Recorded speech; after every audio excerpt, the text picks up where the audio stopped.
Hello everyone and welcome. Welcome to your NLP Practitioner Certification Training Online, and this is Module 2. This is about foundation skills today.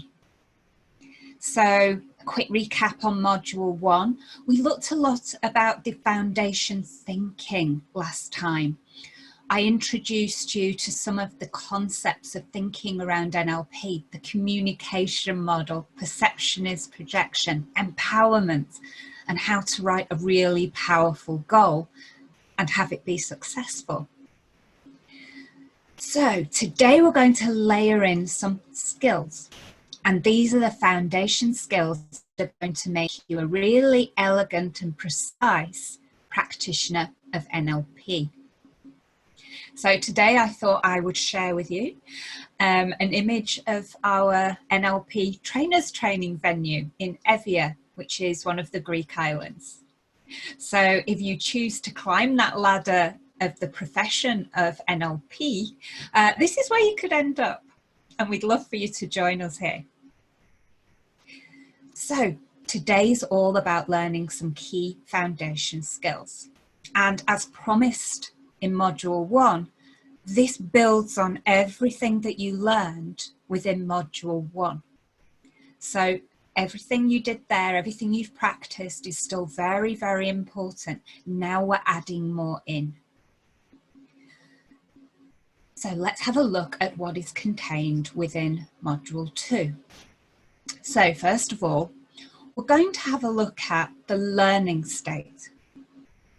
Now, do you remember in Module 1 where we said that all learning, behaviour and change is unconscious? And we looked at the prime directives of the unconscious mind. All those day-to-day jobs and tasks that your unconscious mind has to do to keep you functioning. It's part of the human condition. Now, we did say in Module 1 that in order to have people make really deep changes at a really significant level, and for anybody to learn something so they can easily recall it, and in order to change somebody's behaviour, we need to be working with the unconscious mind. And if you remember, we talked about opening up a trapdoor. You remember the critical faculty. So we talked about opening up that space in the critical faculty that will allow us to communicate effectively and consciously with our unconscious mind.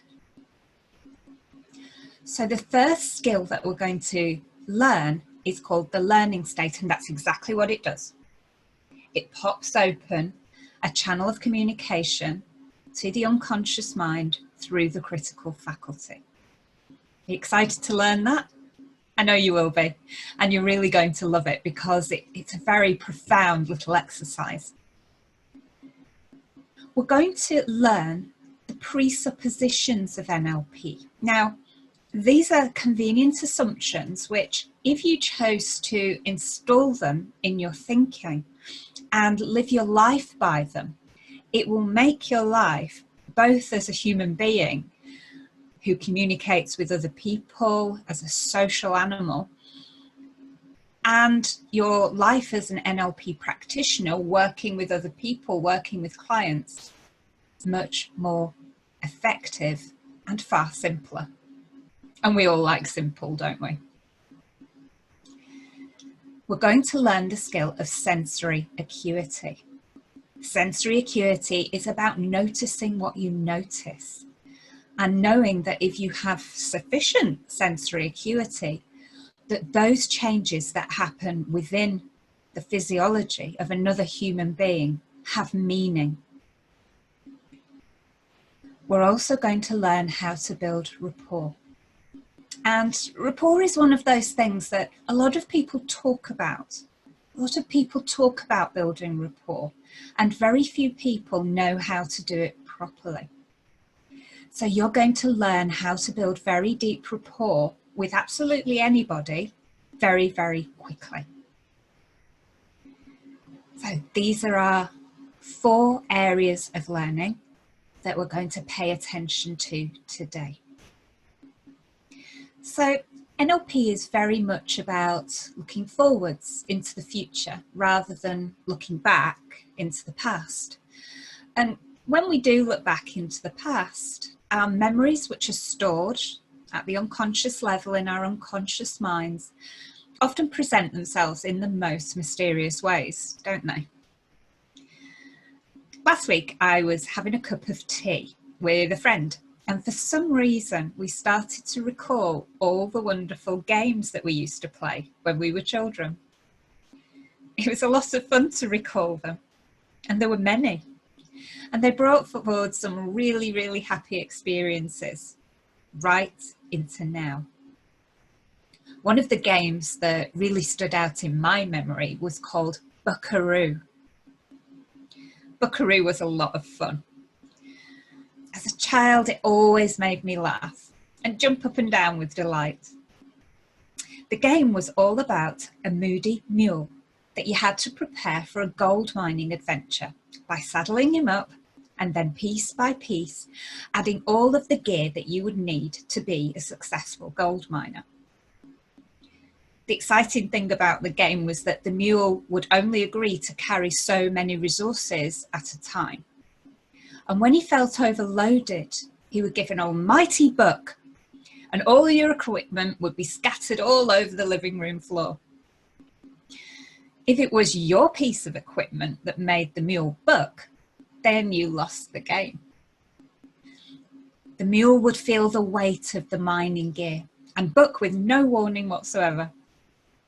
He could remain calm or suddenly kick up a storm and send all the important resources for your trip flying, and you never knew what it was that set him off. The overload was different every time you played the game. I worked out that to win the game and keep the moody mule calm, you had to be really focused and steady of hand. One false move and that mule would buck with so much vigour as everything would be thrown into the air and then fall to the carpet for you to collect later. I often thought I'd lost the odd piece of mining equipment or two, only to discover it hiding under the sofa later in the day, or find the cat playfully batting it around the floor with that special brand of feline curiosity. You never knew when it was going to happen, and when it did, the results were spectacularly chaotic. And my childhood years also brought us flat pack furniture. Have you ever put together a piece of furniture which came to you in many, many pieces? I'm sure you have. It's quite a skill to take the fragments of the whole and make them into something that you would want to live with day in and day out. Talking to my friends and family about this, there emerged two general ways of solving the problem of many parts. The first is what I like to call the inductive method, the big picture approach to building something from nothing. And this approach involves looking at the picture of the bookshelf or chair and then putting the bits together in a way that looks and feels right. One result of this method is that there are always pieces that are surplus to requirements. Or are they? The second approach is the deductive method, which involves much greater attention to detail. And yes, the most important characteristic of this method is that you follow the instructions that were included with all the parts. I find that if you follow the instructions step by step and never begin to improvise, then the results you'll get at the end are far more predictable and have greater rigidity. The results even resemble what you wanted in the first place. I have to admit that this is my preferred method of creating the whole from a lot of disparate bits. First, I read the instructions, then I lay out all the parts, including all the little screws and widgets that are included in the little plastic pouches. And when I can see everything laid out neatly before me, then I'll begin. I follow the instructions step by step. avoiding getting completely overwhelmed by the whole DIY task by completing just one step at a time. When each step is successful, then I move on to the next, always following the instructions provided. It might take a little longer than, throwing the instructions away and improvising approach, and it gives the best results in my experience. I've built quite a few wholesome parts over the years, most of which I'm very pleased with. And I'm also very pleased when it's time to go on my holidays. I love to travel, don't you? And I remember visiting Bangkok. And in Bangkok, there is a temple called Wat Tri Maita, where the now famous statue called the Gold Buddha sits. For those of you who haven't seen it, it's a stunning statue made of solid gold and standing 7 feet high. And its appearance wasn't always as it is now. Many years ago, the statue was dull and completely covered in plaster. And its true composition only came to light because a monk noticed the statue was peeling in places and suggested that it should be cleaned and restored. It was only when they came to examine the place where the plaster had come away that they noticed the glint of something yellow and shiny. Further examination showed that what the monks had in their possession was not, as they thought, an ordinary plaster Buddha of very little material worth. It was actually a statue made of solid gold. And it's believed that the monks had camouflaged the statue many, many years ago with a thin layer of plaster to protect it from looters and pillagers. So let's return to our thinking about the unconscious mind. And just to recover some of the information that we were looking at in module 1, let's remember that all learning, behavior, and change happens at the unconscious level, in that part of our mind that we call the unconscious mind. The part of our mind that's responsible for storing all of our memories, organising our memories, repressing the ones with unwanted emotion attached to them, running our body, protecting our body, and many other of the prime directives. So, knowing that all our learning, all the behaviour that we do, and all of our capacity to change happens at this unconscious level, it's really valuable for us to be able to consciously gain access to our unconscious mind. And by doing so, cause unconscious and conscious integration. So this means opening up the trapdoor in the critical faculty so we can consciously begin to work at the unconscious level. So we can consciously start to activate our capacity to learn, and learning in a way that is really easily recalled at a later date. It enables us to change behaviours. So unwanted behaviours that really don't serve us well. You know, all those things that you do and you think, oh, why have I done that again? I wish I didn't do that. And all our capacity to make changes all reside at our unconscious level, and we want to consciously make changes there. So this whole concept of integrating conscious and unconscious minds is simply a case of opening up that critical faculty.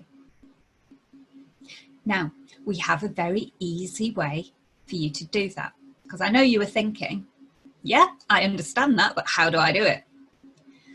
So we have a very easy process for opening up that trapdoor in the critical faculty, so that our flow of communication between conscious and unconscious mind is unhindered and we can have a seamless flow of really well constructed instruction coming from our conscious mind into our unconscious mind.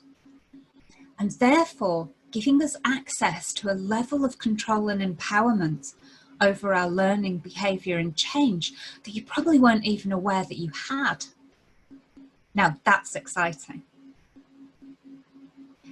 So I'm guessing that you'd like to learn the learning state. Now, the learning state has a few functions. It's there to open up that trapdoor in the critical faculty, giving us conscious and unconscious integration. And in doing so, it gives us some other very beneficial experiences. The first being, it gives us access to really solid learning. Now, when that trapdoor is shut, the conscious and the unconscious mind are separated. So you could be learning something as you are right now. You could be learning it at a conscious level. Because of course your conscious mind is your logical, analytical mind that is hearing everything I'm saying, and it's seeing everything on the slides. And it's doing some self-talk. Do I understand that? Yeah, I do. Have I got a question about that? Am I curious about that? So your self-talk is becoming prevalent. Now, when that trapdoor is shut, when the critical faculty is in place, the learning goes into your conscious mind and nowhere else. It can't get through to your unconscious mind, where all the learning actually takes place. And this is why people tend to say, oh, I've got a shocking memory. You can teach me something today and by tomorrow it'll be gone. And there's a very scientific reason for that. And it's because when your critical faculty is in place, the learning goes in, bounces off the critical faculty and leaves your conscious mind. So you may be able to hold that learning in your consciousness for an hour or so, and then you need room in the consciousness for other things. Like, what am I making for dinner? Where am I going tomorrow? Remember the different representational systems, the different internal representations, different 126 bits of information, 7 plus or minus 2. So because all the learning bashes up against the critical faculty, there's nowhere for it to be stored and maintained. And it leaves you, therefore having you consciously believe that you have a poor memory and that you can't recall anything if it's more than, let's say, 24 hours later. And that's the reason why. So if the critical faculty is open and the learning can go into your unconscious mind, your unconscious mind will store it. Remember, it's organizing everything for you.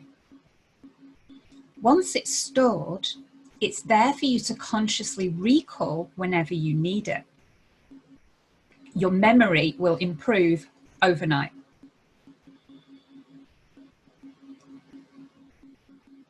When we're in the learning state, because we're opening up that critical faculty, we are no longer completely driven by our consciousness.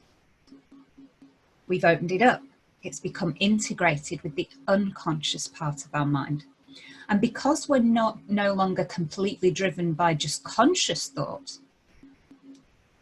that self-talk that generates emotion quietens down. What do I mean by that? Let's give you an example. There's a lot of people in the world who are very uncomfortable with public speaking, standing up in front of people, doing a presentation or some sort of a talk. A lot of people are actually more frightened of that than they are of death. There's a lot of phobic response out there to public speaking. So imagine you're stood in front of your audience, ready to go ahead and give your presentation, and you feel nervous. And your knees are wobbling and your hands are shaking, and you know that the voice is going to be shaky when it comes out, and all of a sudden all your content has gone out of your head. If you allow your critical faculty to open, your unconscious mind can take over.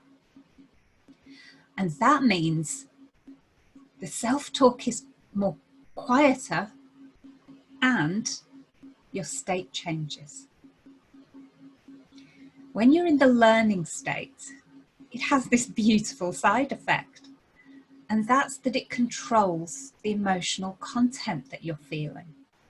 So if you were nervous and you get into your learning state, you immediately start to feel neutral or very calm. So whenever you're in a situation where you're anxious or nervous, or you're feeling something unresourceful, then all you have to do is acquire the learning state, and you will get a neutral or very calm feeling that allows you to function and focus on what you're doing and produce the best version of you. So the learning state is a very, very useful state to access. So let's learn it together. Now, the learning state is the difference between what we call being foveal. And foveal is like being a horse with blinkers on.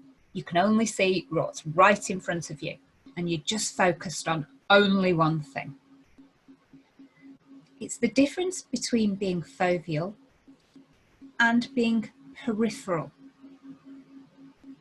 So when we talk about peripheral, we mean the full extent of your visual experience. And you can test where that boundary lies. If you put your hands to the side of you and wiggle them and look forwards, there will come a point where you can see your fingers and then you can't. So that boundary between being able to visually see the fingers and not is the extent of your peripheral vision. So we can be either foveal, I'm just focused on the one thing and nothing else, I can't see anything else, tunnel vision, and being able to be aware of everything. Now, the learning state isn't about biological vision.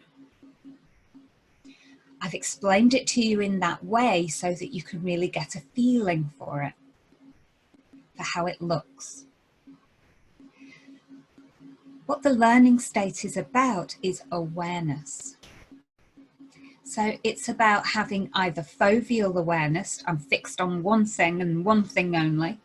So I'm feeling nervous stood up here in front of this crowd, and that's all I can think about.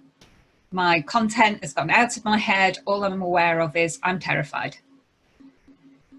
That's foveal awareness. What we want to do is push that foveal awareness way out to the sides so it becomes peripheral awareness, which matches your peripheral vision. So pushing your awareness out so that you're aware of everything, and everything falls into your awareness. And at that point, when you've pushed out a foveal vision right out into your peripheral awareness, at that very moment, the trapdoor pops open and you gain conscious and unconscious integration.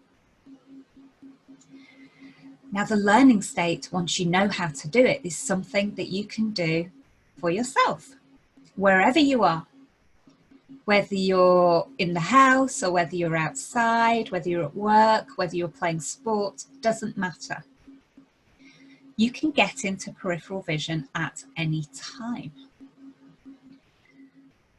The one thing that I'd like you to remember is when you're accessing the learning state, wherever you are, the one thing you need to make sure happens is that your eyes are going up. Almost as if you're looking at the space right here between your eyebrows. So I'm going to talk you through the process of accessing your learning state and opening up that trapdoor in your critical faculty. So why not just place your pen down and sit back so you're comfortable. Okay, I'm going to offer you the instructions and I'd just like you to follow them. So I want you to sit with your head facing forward, and throughout the exercise, your head stays there. So just facing forward. And now I want you to lift your eyes and I want you to look for a spot. One particular spot, either on the wall or on the top of a tree or the top of a rooftop. Wherever you are, find one spot that you can look at with your eyes up and be comfortable. You found it? Good. Now, what I'd like you to do is, keeping your head forwards, raise your eyes and just fix your eyes on that spot. And throughout the exercise, your head's going to remain still and forward and your eyes are going to remain on that spot.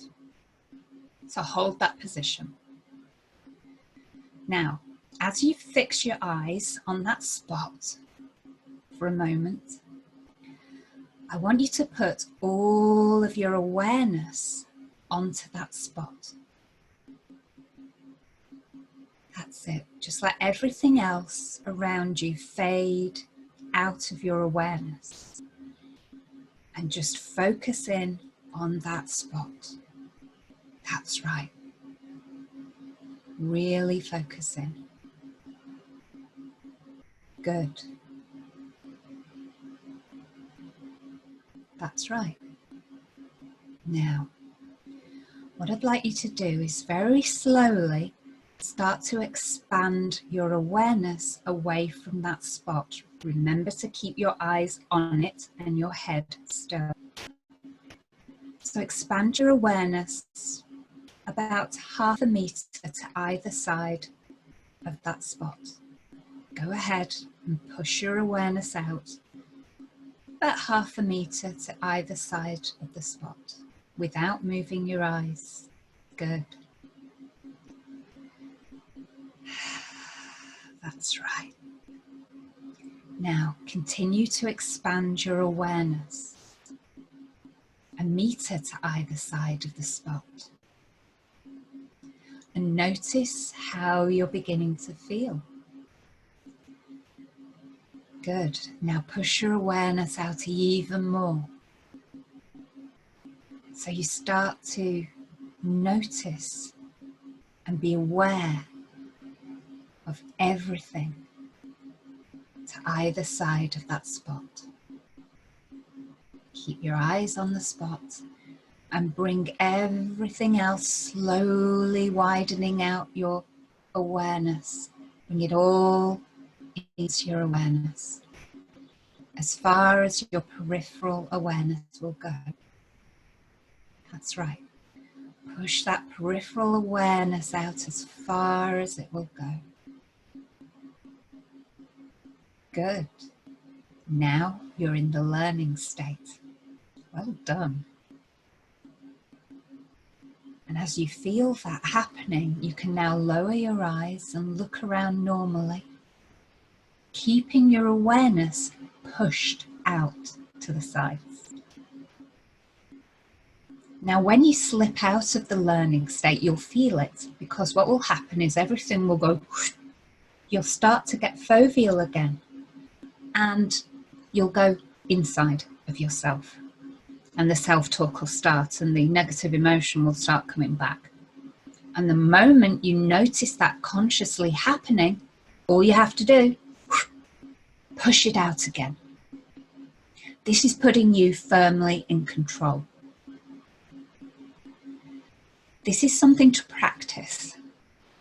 Now, it took us a couple of minutes to walk through the process just then. The more you practice, the quicker your learning state will be achieved.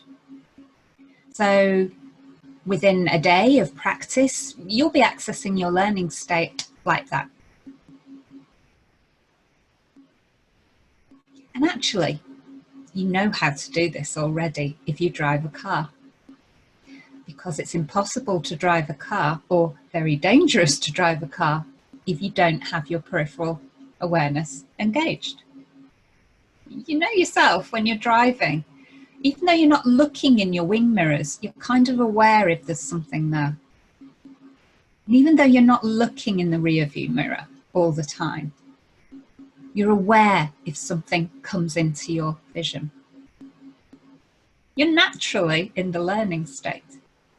So now you know how to create that learning state on purpose. So to facilitate your learning during our 8-module training, it'd be a really great idea if you maintain the learning state. So then everything will go in to your unconscious mind, it'll be stored, and then you'll be able to recall it consciously whenever you need it. So please practice. And you know, everything we do in this training involves you practicing. So let's make sure that you continually install all of these new skills and you practice them on a daily basis. But the thing is, NLP isn't something you learn and put the manual onto your shelf. It doesn't work like that. NLP is something that you integrate into your life, that you use every day. People often say to me, oh, I haven't practiced my NLP. And I say, okay, so you haven't spoken to anybody. You haven't built rapport with anybody. You haven't got on well with anybody. You've not influenced anybody. You've not noticed people's language. And they go, yeah, I've done that. And I say, well, that's your NLP. So it becomes part of you. It becomes something you do every single day. So it's not a training course for training course's sake. It's something for you to integrate into your life. And one of the things that I like to have you think about when you're integrating this new thinking into your life is to think about other people and the way you respond to them, and the way you think about them, the way you judge other people in your mind, because we all do it. We all have a judgment filter, and there it is. It's your capacity to look at somebody and judge them.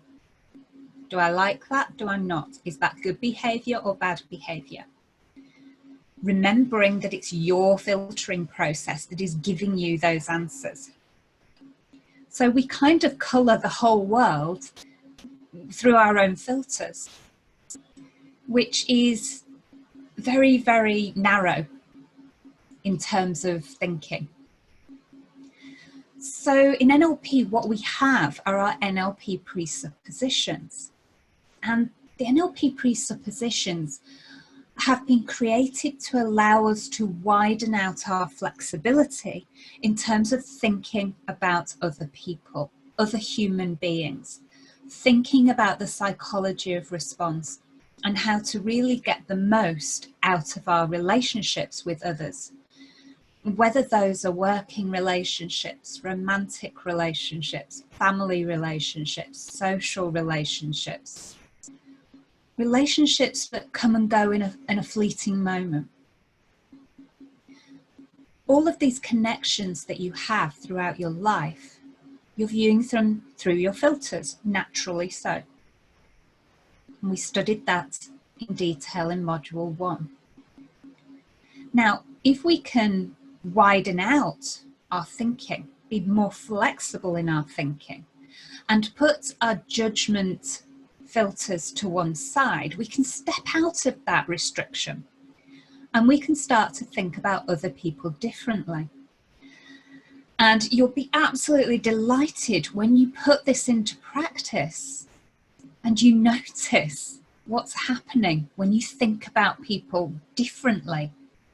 You'll notice that everything starts to click into place in terms of your relationships and communication with others. You'll find the NLP presuppositions in your manual. And you'll see there that the mnemonic device, Respect Your World, is there to help you remember the 14 NLP presuppositions. So let's go through them one at once. And as you're going through the NLP presuppositions, as I'm reading them out to you and explaining each one, I want you to check inside, internally, for any resistance that you feel. So check inside for any resistance. And if you have resistance and you would like to talk about those in more detail, jot it down, write down any questions you have, note the resistance that you're feeling, and we'll talk about it in your one-to-one session. Okay, so the first NLP presupposition, which are convenient assumptions that we can adopt and weave into the rich tapestry of our everyday lives. Respect for the other person's model of the world. Now, in Module 1, we learned that we all filter the world around us differently. We all choose different 126 bits of information to create our internal representation. And so we all have a slightly different concept of what reality is, what reality looks, sounds, and feels like, which in NLP is what we call our model of the world. So in NLP, we're very careful to respect that everybody filters differently. And so they have a different concept of what the world looks, sounds, and feels like. So it's important that when we work with NLP, we respect that that filtering process is happening for everybody. And because somebody will have a different viewpoint, a different model of the world, different things that resonate for them, they feel the world differently, doesn't mean that they're wrong and you're right, or they're right and you're wrong. It just means you have a different 126 bits of information making up your internal representation of an experience. And once we respect that, we suddenly realize that there's no point in judging somebody for their opinion. They're going through an unconscious filtering process just like you are. So if we always show respect that other people have created their model of the world differently to us, which they will have, then we can start to communicate much more effectively. We can start to get curious and think, now that's a completely different viewpoint to the one I have. Let's find out how they've created that. If you're going to work with coaching clients with your NLP, you're going to hear all sorts presented to you as problems. And inside of your filters, your self-talk might be saying, how can they believe that? That's ridiculous. I don't get that at all. You start judging. It's very important if you're working with another person in coaching or therapy or consulting or training, that you step back from that and say, okay, I'm respecting that this is their model of the world that has been created through their unconscious filters, and I'm going to work with it and respect it. So, respect for the other person's model of the world. Behaviour and change are to be evaluated in terms of context and of ecology. So whenever we're working with somebody, whatever context you're working in, and you're thinking about the behaviour, and they're saying, I'd like to change this behaviour, then we should first think about the context in which that behaviour is happening. So let's say we notice something in work. So there's a behaviour happening in work, doesn't quite fit, it's not appropriate, it's not giving the best results.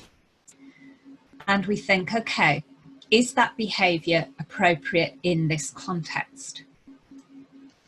If the answer is no, then changing that behaviour would be appropriate. If we're observing a behaviour and we say, is that appropriate in this work context? And the answer is yes, then you probably want to leave it well alone.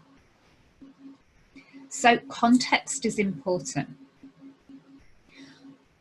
When we want to change something, context is also important. If we're going to change a behaviour, it changes in the whole individual, the whole person. So if we're changing a behaviour in a work context, we also need to ask ourselves, okay, well, this person is going to take this behaviour home to their family. Will it still be okay in that context?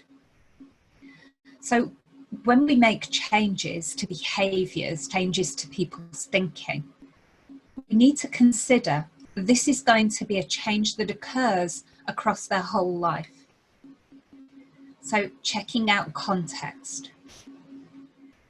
We also need to check out ecology. And in NLP, we use the word ecology to mean the study of consequence. So we talked about this a little bit in module 1. We talked about you and your goal, this was in goal setting, you being the pebble that gets dropped into a still pond.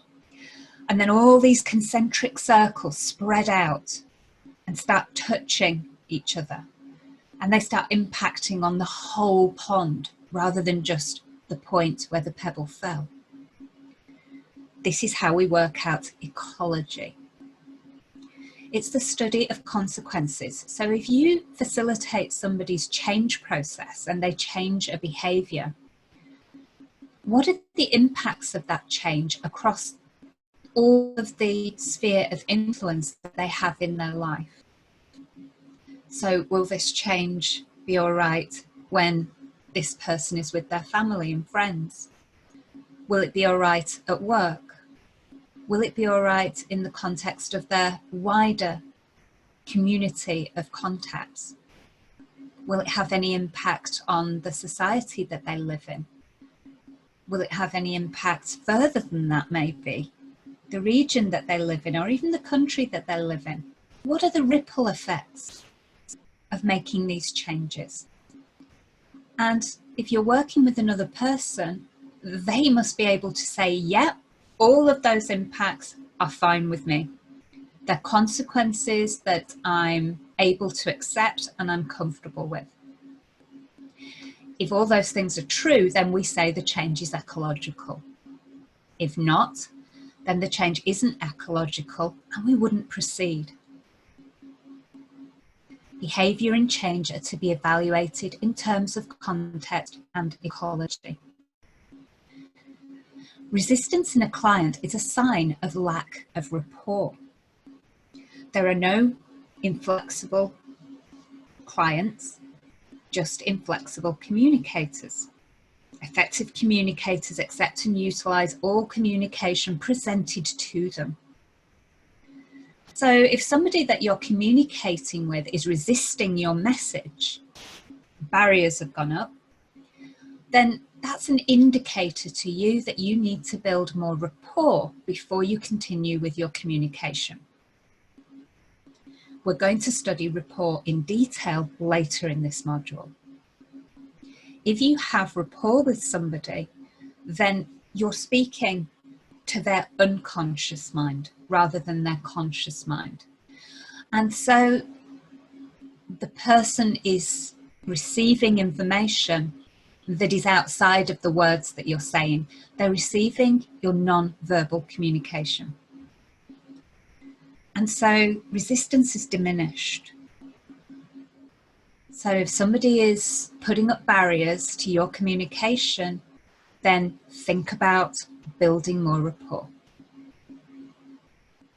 People are not their behaviours. Accept the person and change the behaviour. Now, we don't often think that way, do we? We have an old adage in English, a leopard can't change its spots. Basically saying is a person is who they are, and they will continue to be who they are with the behaviours that they're exhibiting, no matter what anybody does. Now, in NLP, we don't subscribe to that nature of thinking.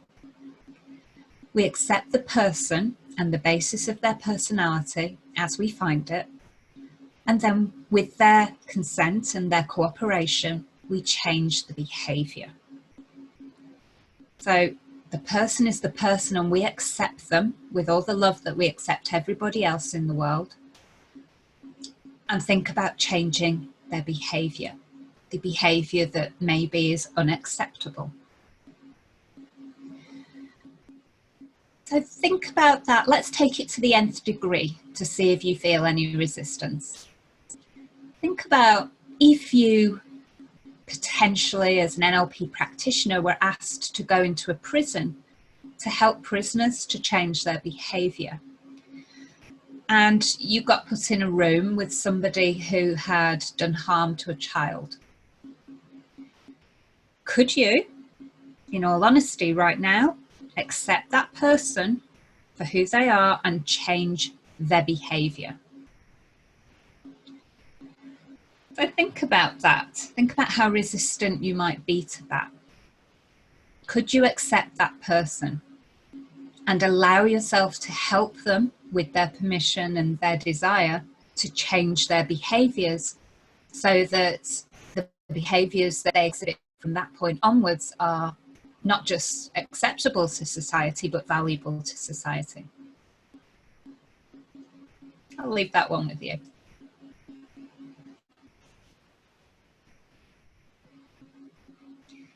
Everyone is doing the best they can with the resources that they have available. Behaviour is geared for adaptation, and present behaviour is the best choice available. Every behaviour is motivated by a positive intent. So what this assumption is, that we assume that everybody has all the success resources and all the resources to create excellence, the same as everybody else. Everybody has those resources inside. Some people are connected with them and some people aren't. So everybody's doing the best they can in the moment with the connections to the resources that they have. This is kind of where forgiveness sits in NLP. Everybody really is doing the best they can with what they have available to them right now. Now, that's a nice way of considering other people, isn't it? They are doing what they can. They are doing the best they can with what they have. Now let's think about the other parts to that statement. Every behaviour is motivated by a positive intent. Let's think about that a little more carefully. Why would anybody produce a behaviour that didn't have value to them? Every behaviour that people generate is driven by a positive intention for them. It might not be positive for everybody else. It is positive for them. Again, let's push the example right out to the nth degree to test any resistance that you might have. Let's think of the world of terrorism. Now, the people who are performing these acts, we see their actions as absolutely abhorrent, and rightly so. Do you think that for them, there is a positive intention in doing those acts? Yes, of course there is, or else they wouldn't do them. There's no positivity for anybody else. There is positivity for them, their religion, and their culture, and the people in their group. So they are acting with positive intention for self. And we all do that. not to this degree, but we all do what gives us a positive result. I'd like to share with you a little story about a live training that we did at the beginning of this year. And in that training was an ex-soldier, and he was a sniper, a very good one, apparently. He was injured in action severely. He was paralysed for a number of months and had to claw his way back to normality with every determination he had in his body to walk again. And he can walk again now. He's quite mobile. And we were going through the NLP presuppositions. And I gave this example of terrorism. Well, obviously this person had been fighting these people and had this ingrained, I'm going to say, hatred for them. And so he listened to me saying this, you know, every person's behavior is driven by positive intent. And I could see him frowning. And I thought, okay, he's in a position to uniquely really challenge this presupposition. So I asked him, tell me what you think. And he said, can't have that. I can't have that anything that they did was positive. And I said, well, positive for them. And he said, but they're taking lives. And I said again, positive for them. He said, no, they're taking lives. It's not right. I said, okay, so you're a sniper. Have you taken lives? And he said, yes, of course. And I said, and did you take life with positive intent? And he said, yes, of course.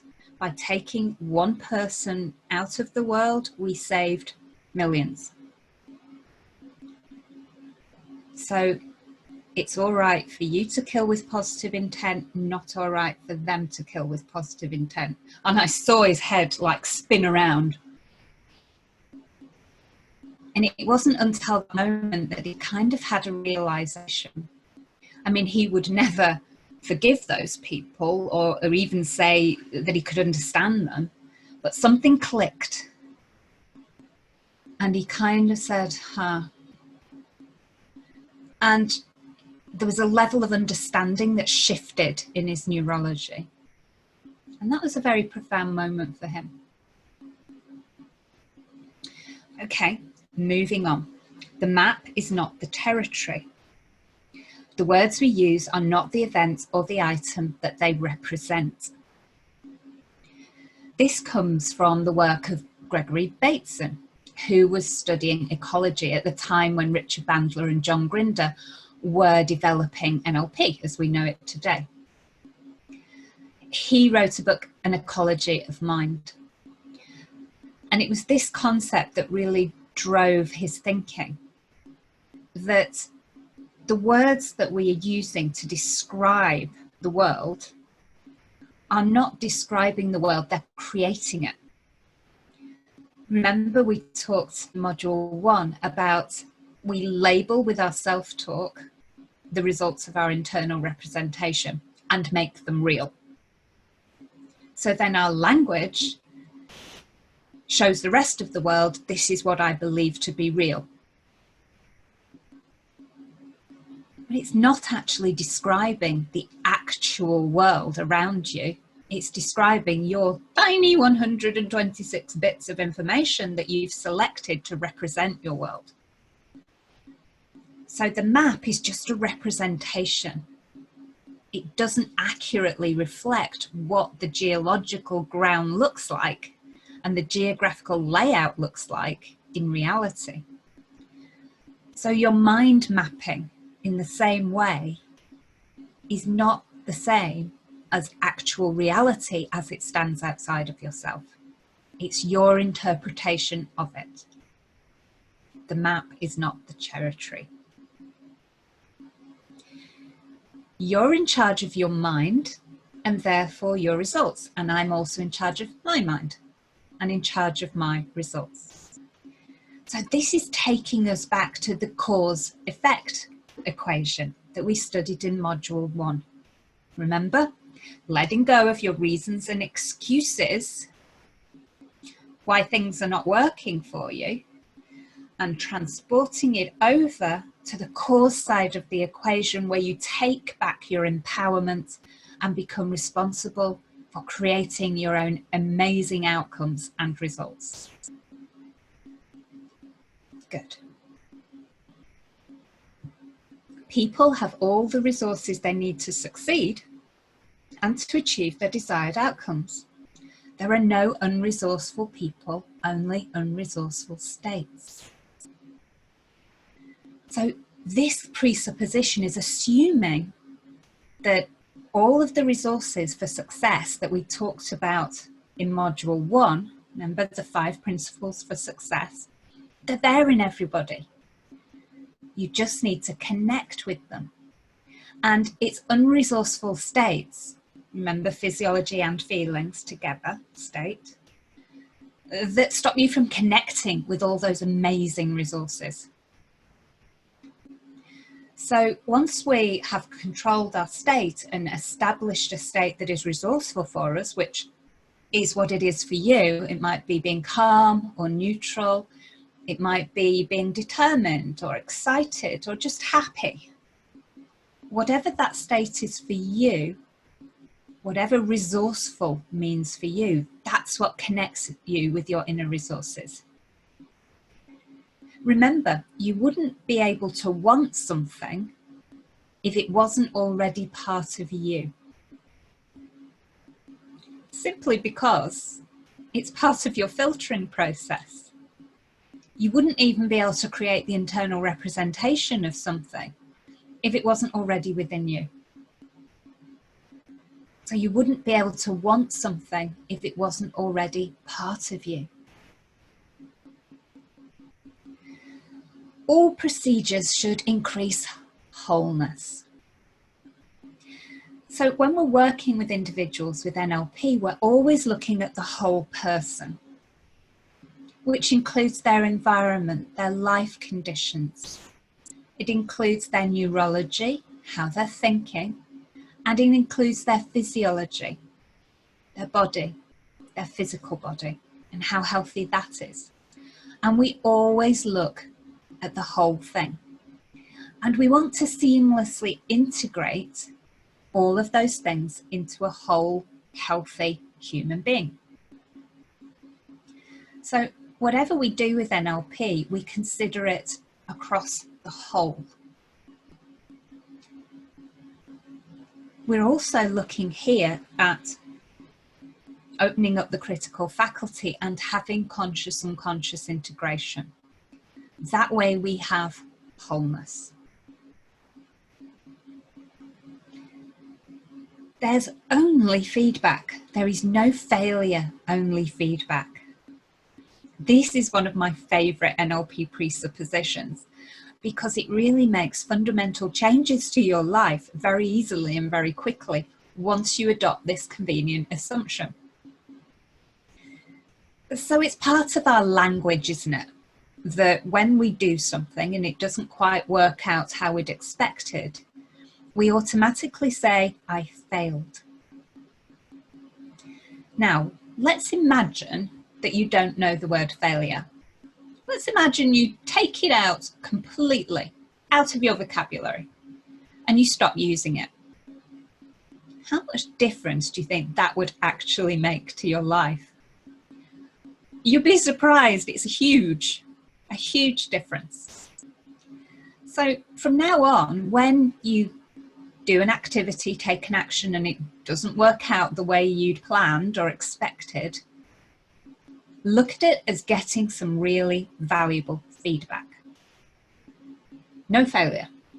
Taking that word out, we don't need it anymore. Remember the work of Thomas Edison when he was creating the light bulb? People said to him, How did you do it? How did you stay with this process when you failed so many times? How is it that you possibly just didn't give up? And he replied, I didn't fail once. I just found 10,000 different ways of how not to create a light bulb. So he took all the feedback, he wound it into the next iteration, and he learned again. And he kept learning and learning and learning until, voila, he had the light bulb. So wouldn't it be amazing if you took the word failure out of your vocabulary now and just learned through feedback?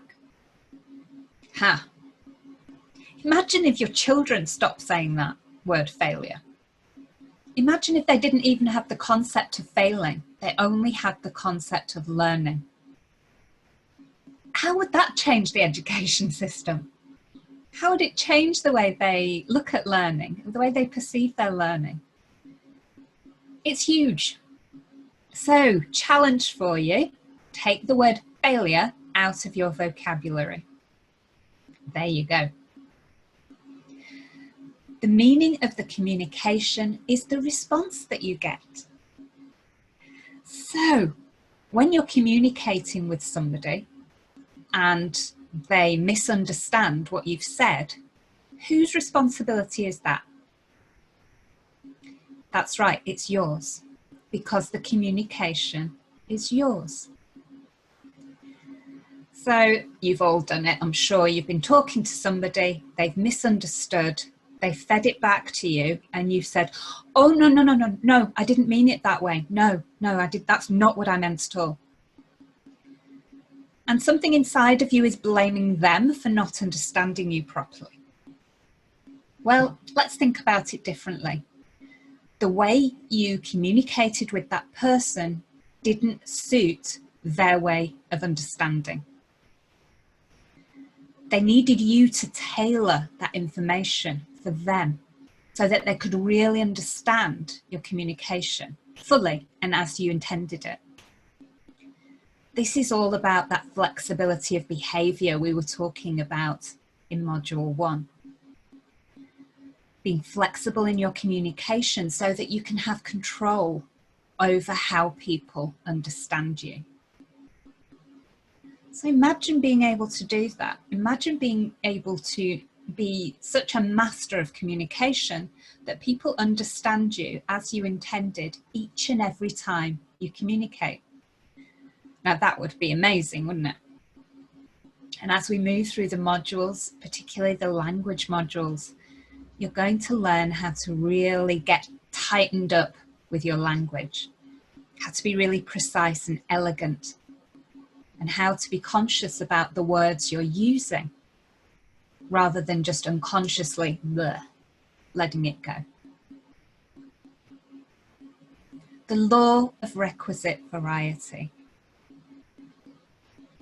The system or person with the most flexibility of behavior will control the system. So remember in module 1, we talked about mum and son going through the supermarket and the son lying down and bashing the floor and mum doing the same. An example of flexibility of behavior. And in NLP, we're always looking for ultimate flexibility of behavior.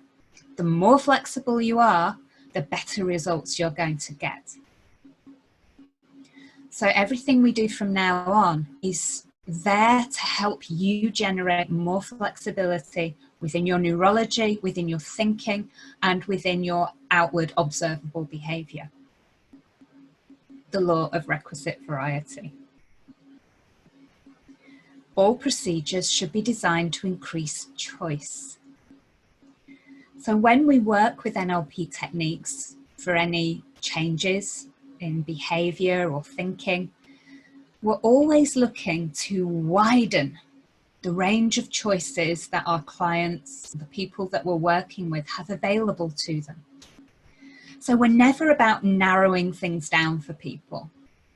We're always about opening up whole worlds of possibility, of increasing choices. So a lot of the problems that exist in the world today and with the people who you meet every day is that they feel they have no choice. And when people feel they have no choice, they feel stuck. And they have no idea how to get out of that stuck position. So when we work from NLP, we help them to climb out of the rut, help them to suddenly see the whole world outside, and that there is an infinite amount of possibilities and choices for them in the world. And we assume that to be true, that everybody has an ultimate amount of choices that they can make.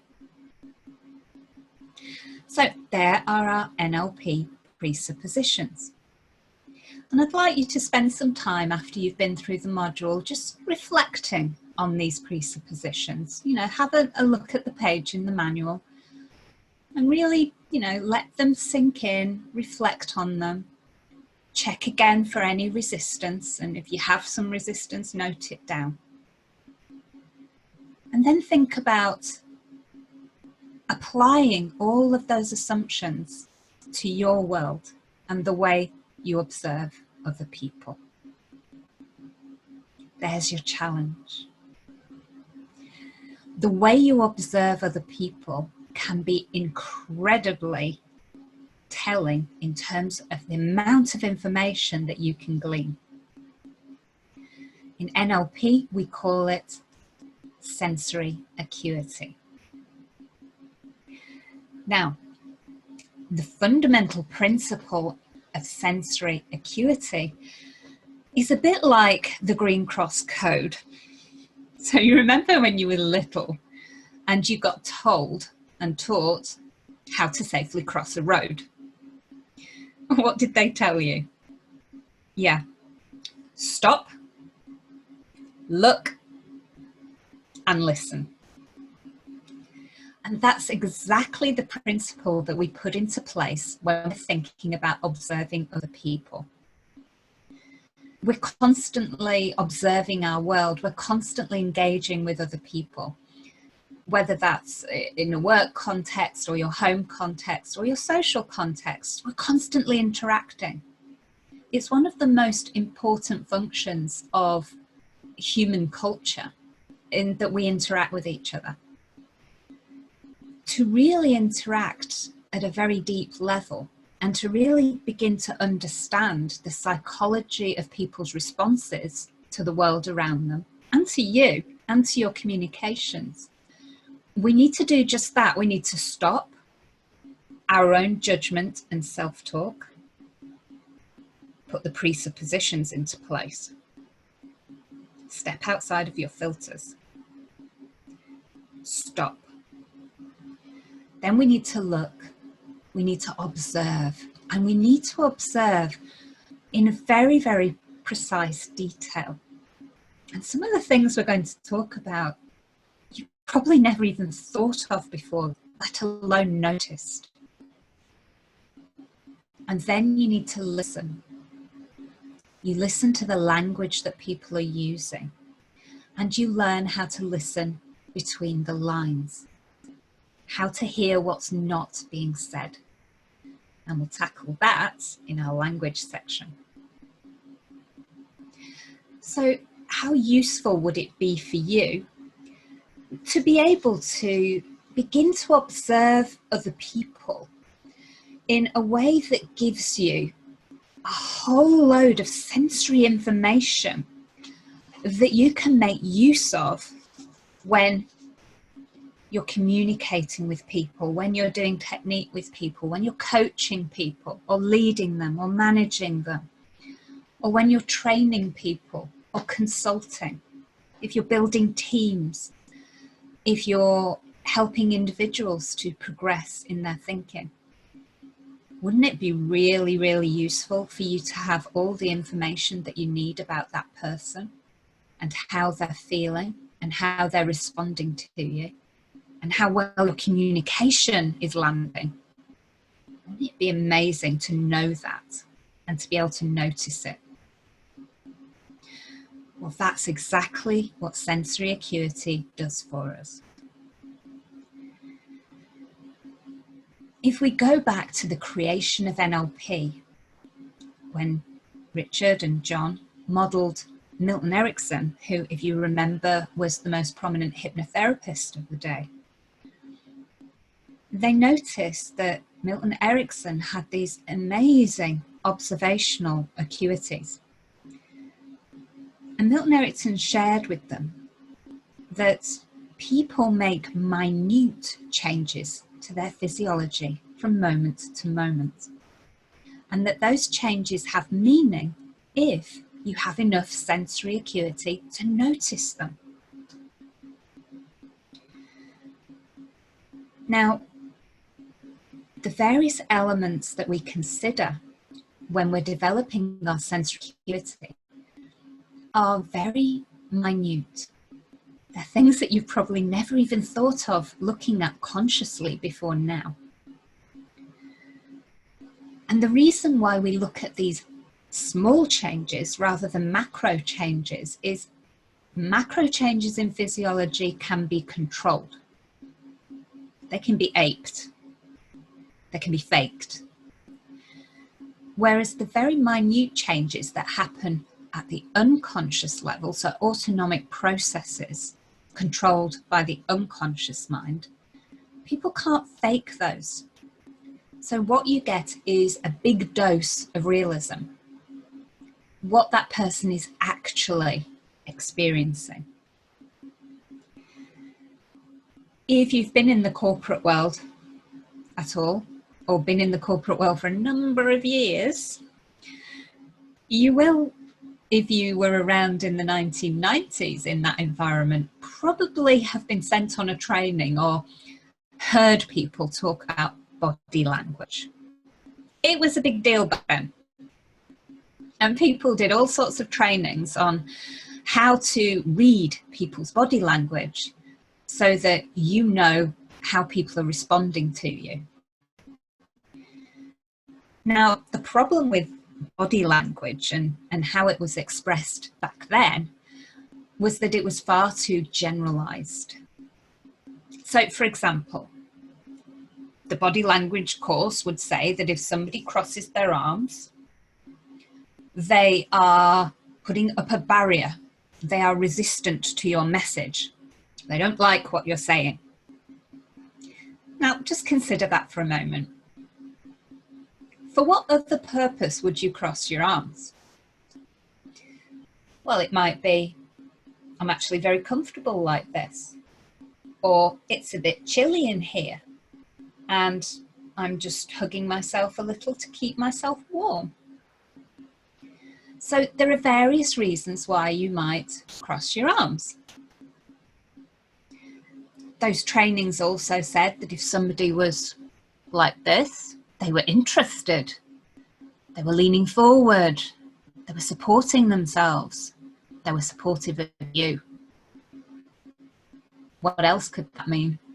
I'm actually a bit tired, I want to support my head, or you know what, I'm really bored right now. All these macro movements of physiology could mean so many different things that it's not helpful to us to start to generalize them. So to add accuracy to this whole language of the body rather than body language, we need to think about the unconscious elements rather than these more conscious elements. And you'll see them there in your manual. Look for the page that says observing other people. And there you'll see 5 different elements that we can observe as part of our skills in sensory acuity. So the first is skin colour. Now, as you observe people, you may notice that as their states change, their skin colour changes. So it might be that they get redness, maybe here or here, on the neck, on the cheeks, on the forehead, or maybe around the mouth area. And skin colour can go from light to dark and dark to light. So regardless of cultural background, it doesn't matter whether you have a very pale skin or a dark skin, the colour still changes and it's still observable. Even though you might not be able to see it as pink, you'll be able to see it as a light to dark transition. Now, of course, the colour of your skin and how it changes is not something that you're consciously in control of. At the same time, we have generalizations for these things, don't we? If somebody goes red on the cheeks here, we tend to say, oh, they're blushing, they're embarrassed. Not necessarily the case. They might be a bit warm and that's where they flush. They might be very excited and that's what happens. So the most important thing here is not to mind read what's going on and make no value judgments. Just observe. So observe the change without attributing meaning to it yet. We can also observe what we call skin tonus. And this refers to the movement of the muscles under the skin, primarily in the face. And the easiest way to notice these changes is to notice the way the light hits the face. So you'll notice if muscles are taut, like this, shiny here. If they're not and they're relaxed, shine's gone. And again, we do tend to make assumptions around this, don't we? If somebody's like this, we say they're smiling, they must be happy. How many times have you smiled and been thinking in your head, I really don't like you? Yeah. So again, leaving value judgments and mind reads to one side. What are we observing? And again, we avoid generalized naming of what we see. So instead of calling this a smile, we would simply say that the muscles around the mouth and the cheek area became taut. So we describe exactly what we're seeing without putting value judgment onto it. Skin tonus. We can also notice how somebody is breathing. The breathing is a really powerful indicator of state and that something is changing inside. When the breathing changes, it's because state is changing. And we can look at the breathing from two perspectives. The first is the rate of the breathing. Is it fast or is it slow? And secondly, the location of the breathing. Is it high up in the chest? Is it mid-range around the solar plexus and diaphragm? Or is it down in the stomach region? And when people are emotionally changing, when their state is changing, their breathing changes. So for example, if people were getting nervous, they might start to breathe more quickly. If people were very relaxed, they might start to breathe more slowly. But again, we've got to make sure that we never judge what we're seeing. We simply observe it and know that a change means that something is changing inside. Now, here's one I bet you never thought of. The size of the lower lip. Now, the lower lip, again, changes with state. In some states, the lips look very full. All the capillaries open up in your lips and blood flows in. And the lips look very full and there are no lines on them. They look very plump. And then when states change, the capillaries contract and all the blood flows out of the lips and then they look very thin and lined. So again, the lower lip is a really powerful indicator of a change in state. And finally, we have the eyes. Are they focused or defocused? Are the pupils dilated or non-dilated? And again, these are elements which change outside of our conscious awareness. So what you're seeing, once you've really honed in to really, really notice what you're observing, what you're seeing is unconscious process. If you take your value judgment away and just simply notice what you're noticing, that's the first step to having really, really intense sensory acuity. Now, the key to sensory acuity is calibration. So I've already suggested that we don't put any generalized judgment onto what we're seeing. We simply notice what we observe and we calibrate it. And by calibrate, I mean you take a snapshot of that person and you match that snapshot to their behavior that they're exhibiting and the language that they're using. So, for example, if somebody is disagreeing with you, they don't like what you're saying, and their behavior is one of backing away from you, and their language is going, oh, I disagree. Take a snapshot of all of these things in that moment, that I disagree moment. Because next time they disagree, they'll do exactly the same thing. That's their physiology when they don't agree. Snapshot, you've got it. Next time you're communicating with them and they don't agree with you, you can see it probably before they even know it and change your communication immediately into something that they would be more accepting of. So we make sure that we calibrate. So if you're communicating with somebody and their language is saying, yes, yes, I agree, I totally agree, snapshot. Now you know what they look like when they completely agree with you. And you'll know when you're communicating with them again, oh yes, I'm on the right track here, they're agreeing with me, I know I'm saying what they want to hear. So we calibrate. So let's have a look at a little humorous example of this.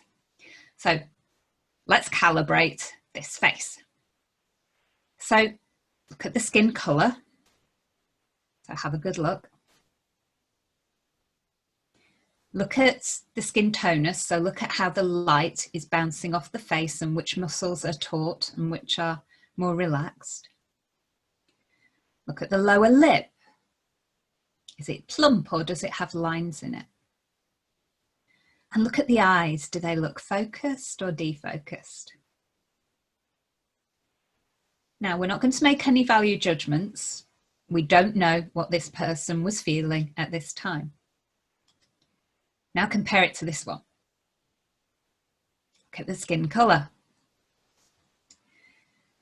Look at the tonus, which muscles are taut and which are relaxed, and how the light is hitting the face. Look at the lower lip. Is it plump or is it thin and lined? Look at the eyes. So we can safely say that when we compare these two snapshots, that something happened between each of these being taken that changed the person's state. Now, without calibrating them, we don't know what that change is. And we can see here that something changed. So this is what we mean by calibration, taking that snapshot and observing the behaviors and their language at the time of the snapshot, putting the two together and saying, that's what they look like when they agree with me, and that's what they look like when they disagree. And then you can utilize that information going forward.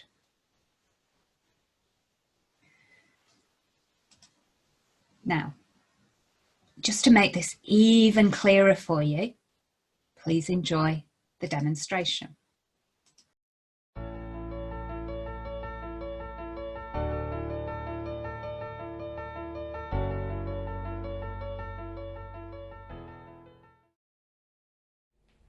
Sensory acuity is all about observing other people and noticing what you notice.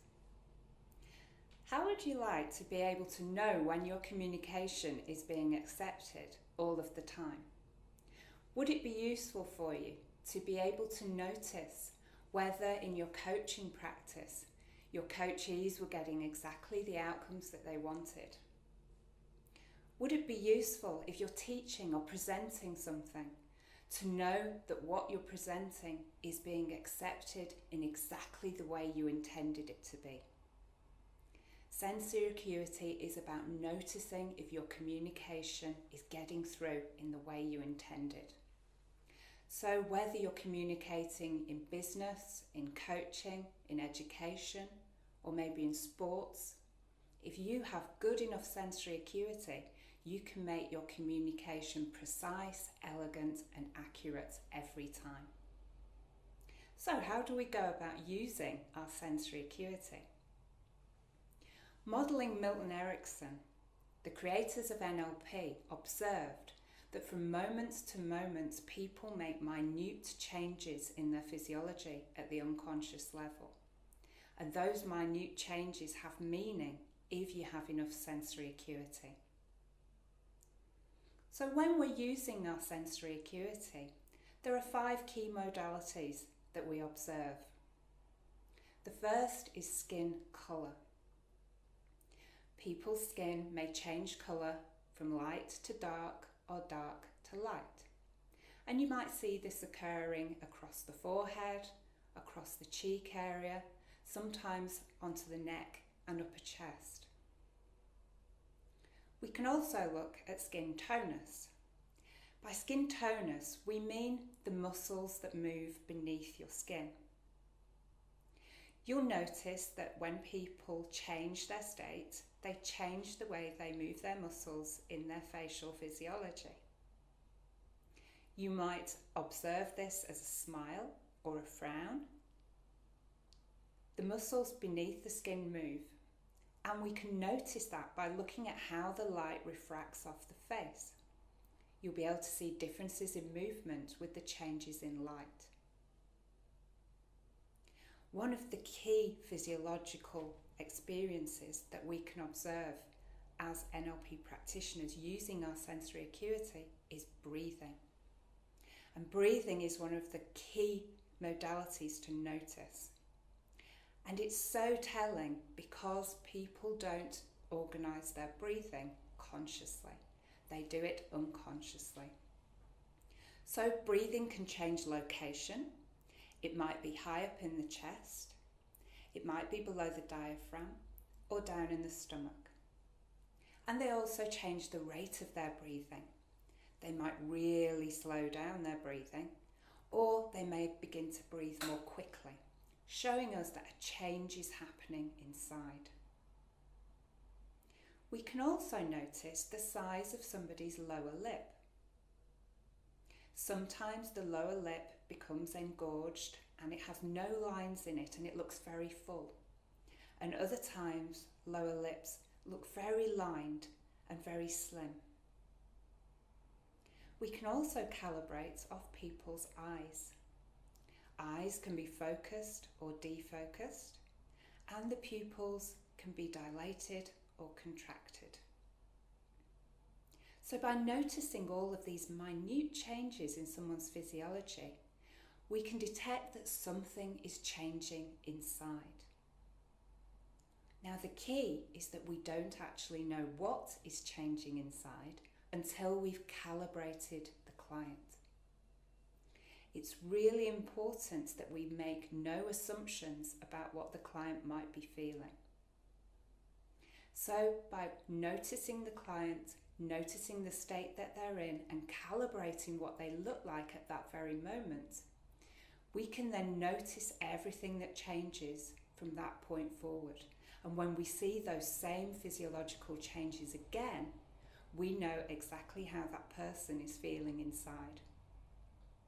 Imagine if you're presenting something to your boss, and by using your sensory acuity, you know exactly how they look when they're pleased or accepting of a suggestion. You can also calibrate when they don't quite like what they're hearing, so that next time you communicate with them, you will know exactly how your communication's being received, and then you can be flexible in your delivery so that you get the right outcomes every time. Please enjoy the demonstration.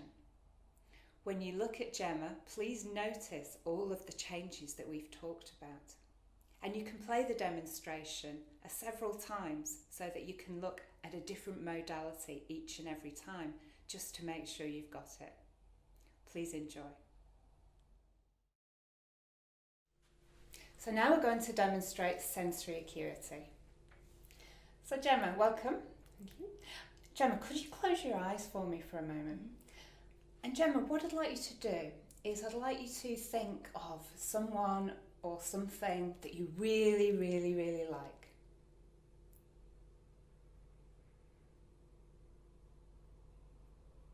And as Gemma does that, we calibrate. We're looking at skin colour, skin tonus. We're noticing the change in her breathing. We're looking at the focus and the change in her eyes.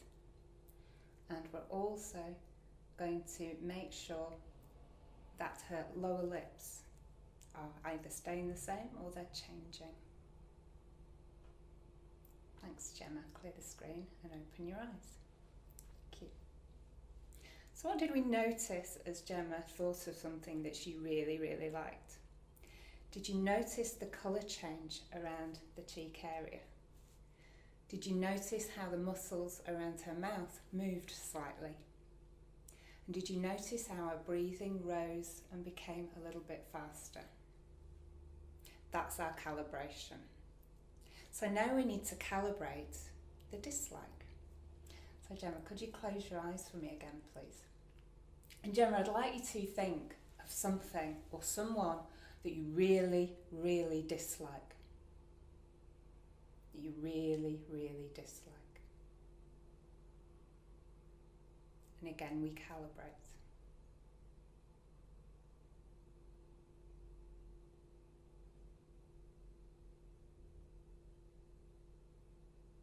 Good. And clear the screen and open your eyes. Good. So what did we notice? Did you notice how the muscles around the eyes changed significantly, as well as the muscles around the mouth? The colour washed out a little bit, and Gemma's breathing slowed down and came lower in her body. So we now have a snapshot of both of those elements. We now know the physiological changes that occur when Gemma is thinking about something she likes and something she dislikes.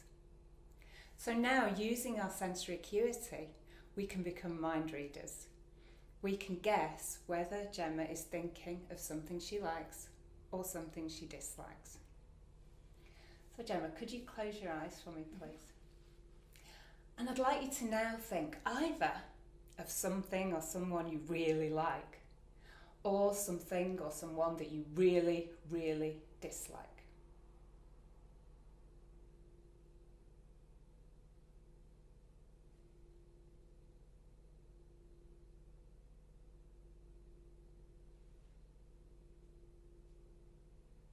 Good, and clear the screen and open your eyes. Well, using sensory acuity, we can now notice that was something you liked. Absolutely. Good. Did you notice? Let's try again. So Gemma, just close your eyes for me once more. And could you go ahead and think of either something that you really, really like, or something or someone that you really, really dislike?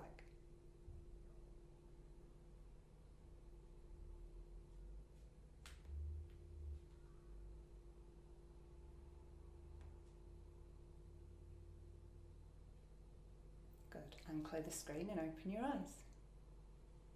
So what did you notice? I think that was something that you really disliked. Yeah. So, by looking at the skin tonus, the skin colour, matching, noticing the breathing, noticing the lower lip size, and if the client has their eyes open, how their pupils dilate and contract. And the key to really precise sensory acuity is to trust your unconscious mind, to match and pace the client's breathing, and to make sure that you don't leave the client there for too long because they'll lose the picture. So how did you do? Did you notice changes in skin colour, skin tonus, breathing and lower lip size as Gemma moved from one state to another? Please practice using your sensory acuity. Every time you leave the house and meet new people, please use your sensory acuity, because the practice will make the process of observing other people an unconscious process. It'll enable you to really hone your language skills so that you communicate effectively each and every time. Imagine how that would be for you in your work, in your social life. If you can communicate effectively, you can heal relationships, build relationships, and of course be much more effective communicator, enhancing your performance at work and at play. So please practice.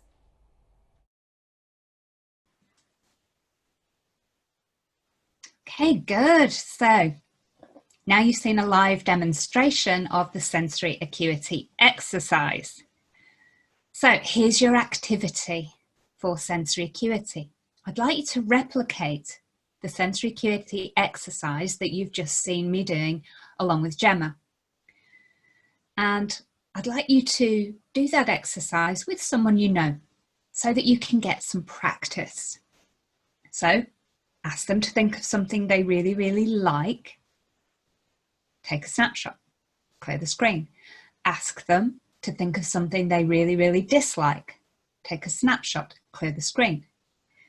Then ask them to think of either something they really like or something they really dislike. And then you tell them which one it is. I'd like you to try and get 5 correct in a row. So there's your challenge. Then when you've got comfortable of doing this with a friend, I want you to practice using your sensory acuity skills with everyone you meet. Remember to calibrate them.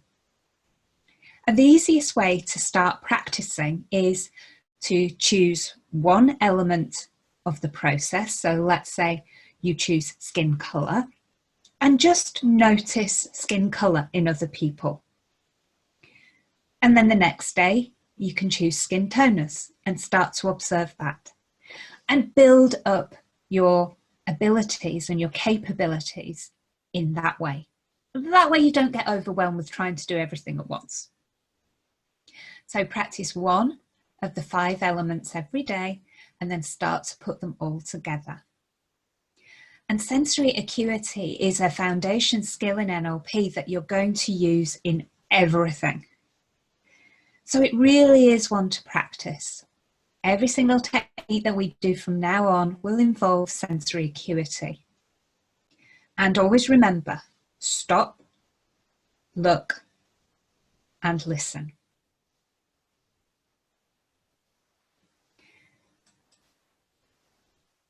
So the next skill that we're going to learn is how to build rapport, and how to build rapport at a very deep level very, very quickly.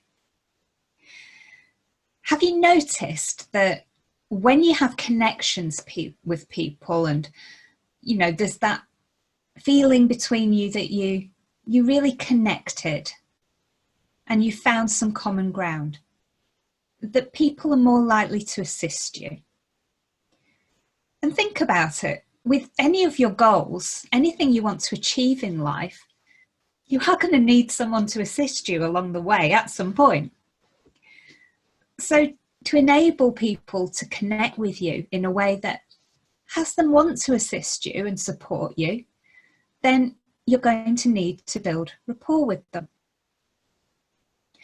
Rapport is the basis of any good communication.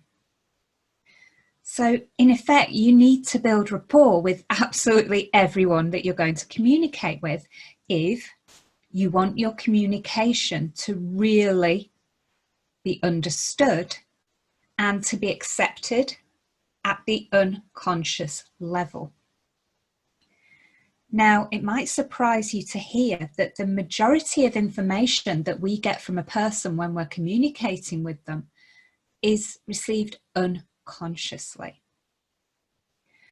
So you're talking away to somebody and the actual words that you're saying are not really having that much impact. It's the non-verbal part of your communication that's really being heard. So whilst the conscious mind is busy listening to the words and making sense of them and being logical about it, all of the unconscious communication that's coming from your voice and your physiology is being accepted at the unconscious level. And that's the part that has meaning. It's the part that is absorbed by somebody at the unconscious level. So in order to build rapport with somebody, we need to make use of that element that is going into somebody's unconscious awareness rather than the conscious words we use. So whenever you need to connect with somebody, and let's face it, that's pretty much all the time, isn't it? The skill of rapport building is incredibly important.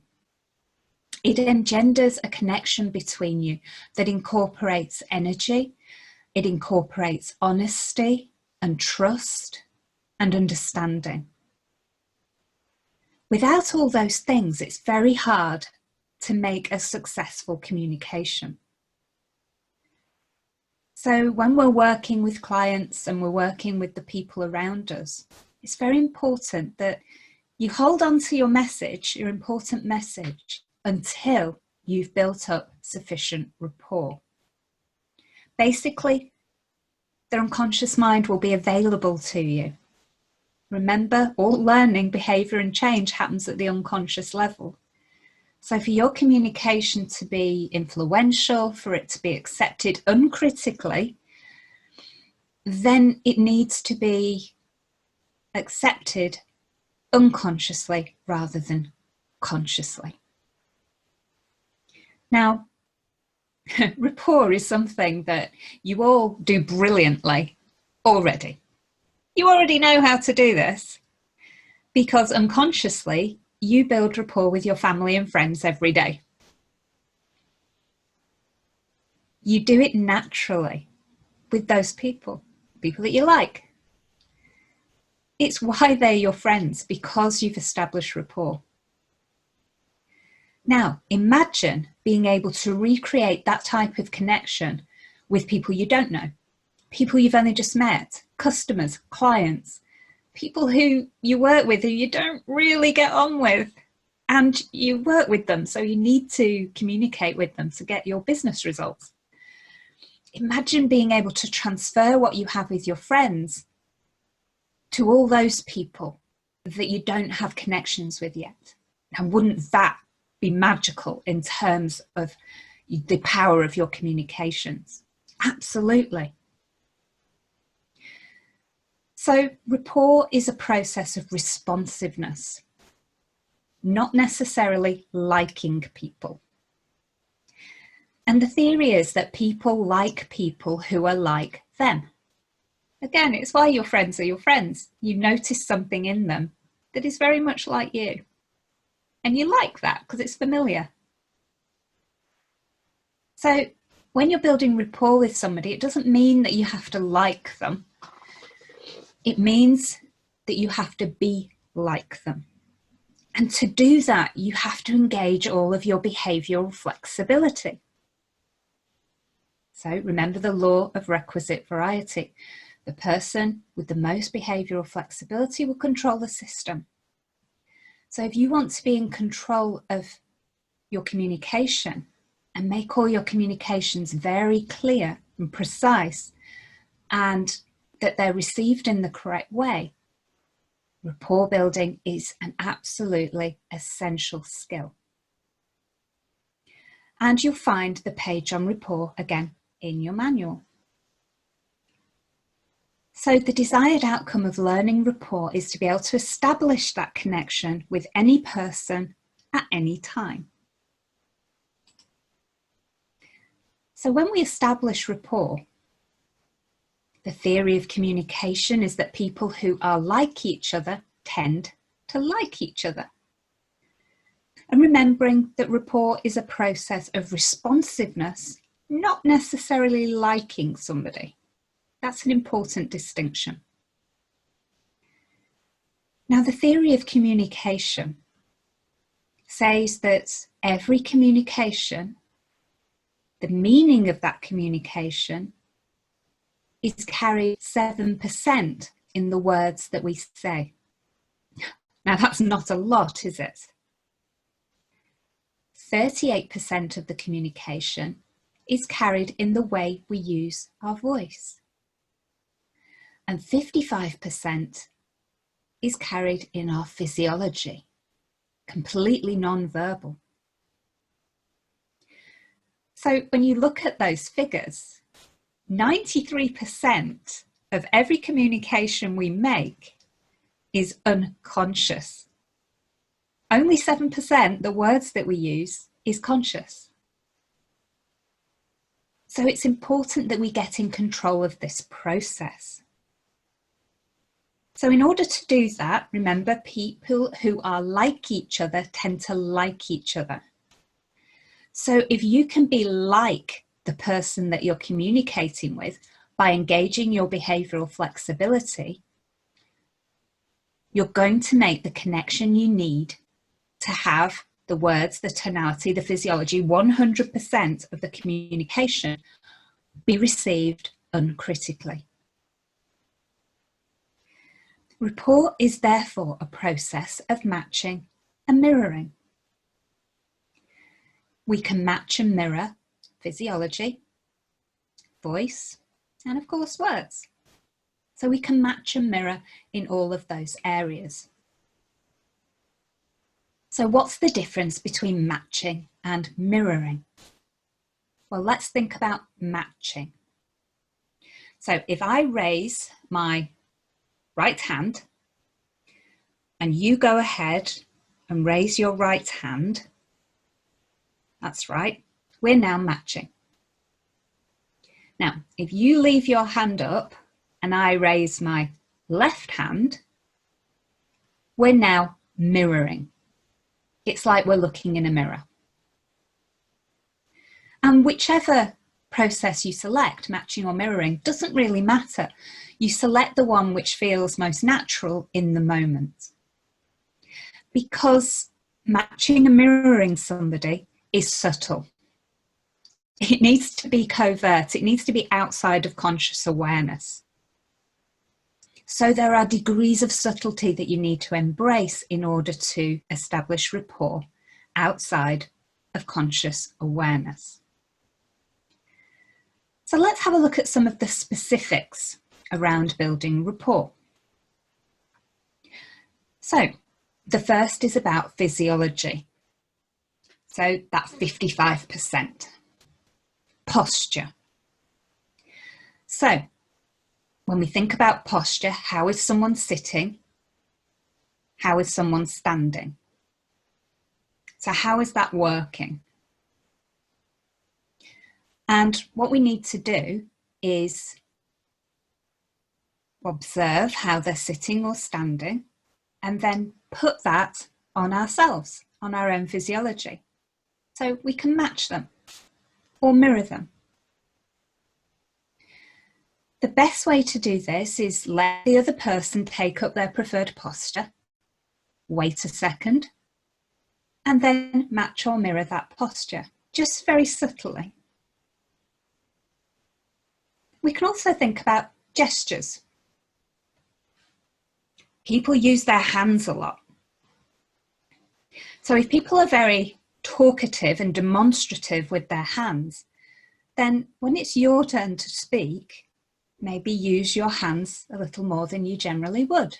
if you're not an expressive person with hands. We can think about proximity.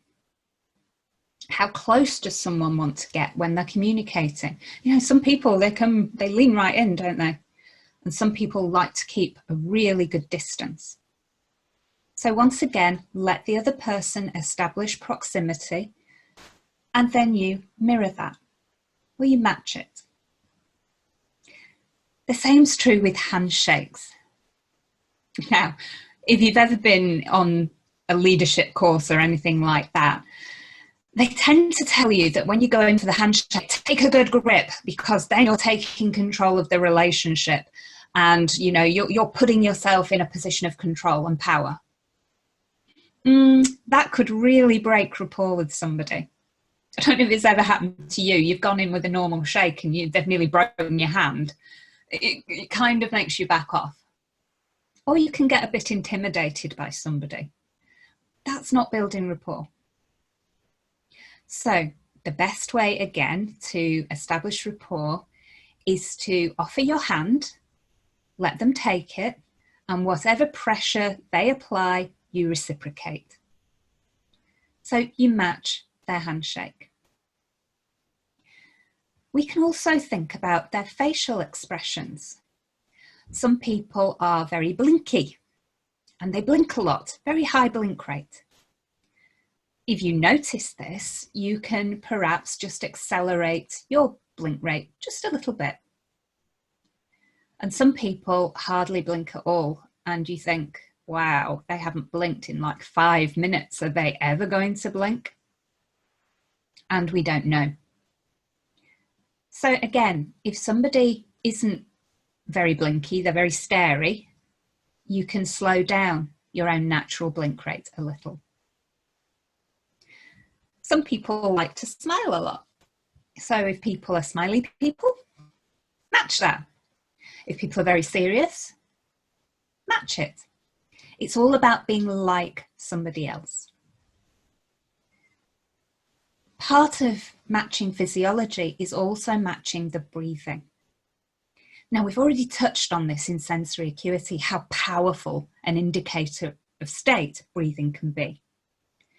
It's also really powerful to match.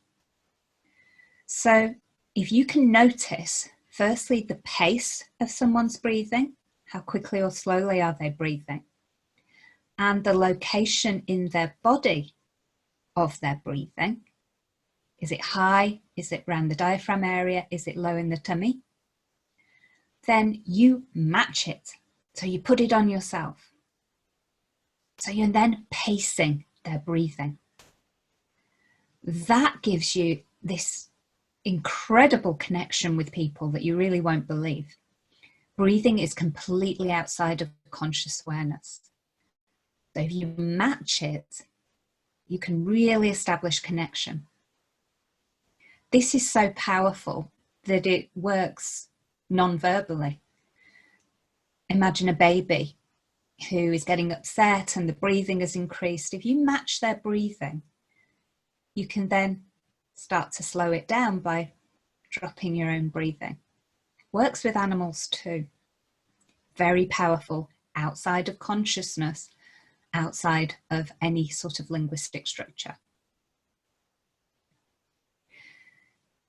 So all of those on the top row, posture, facial expressions, breathing, that's all within our 55%.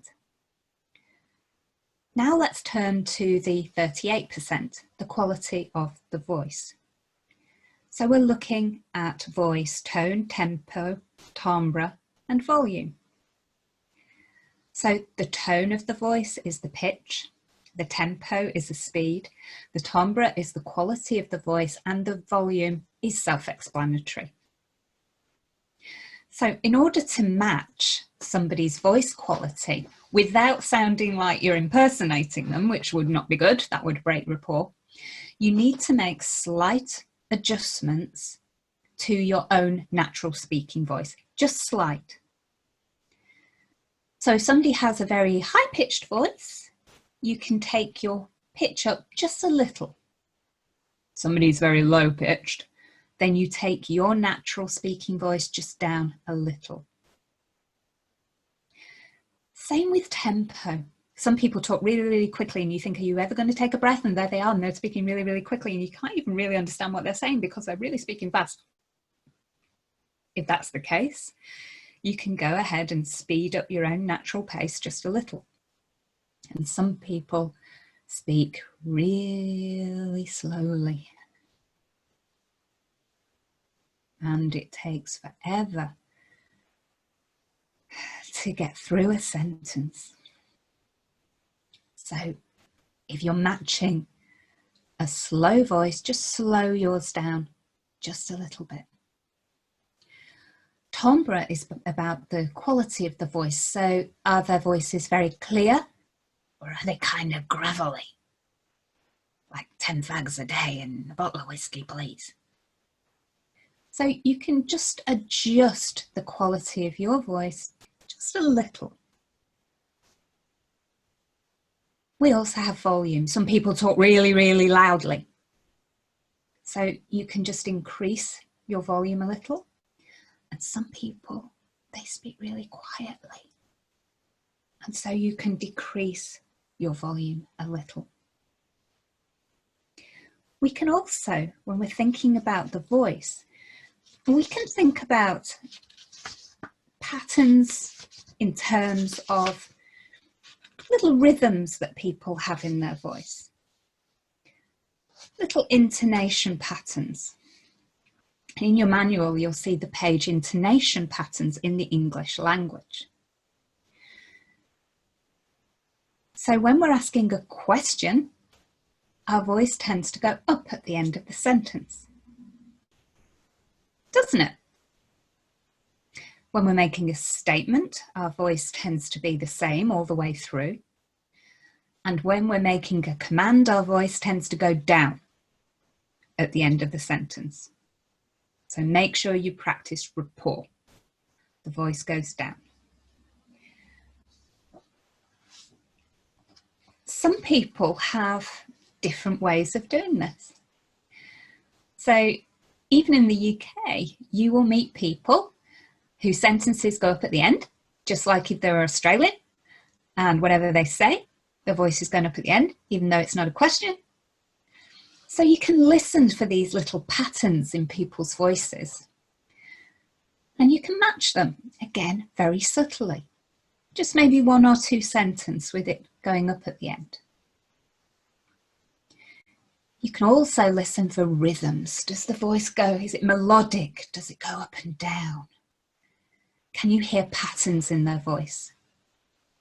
And again, you can match these. So when we think about voice matching, this is very important if you talk on the telephone a lot where you can't see people. So stop and listen. Tone, tempo, timbre, and volume.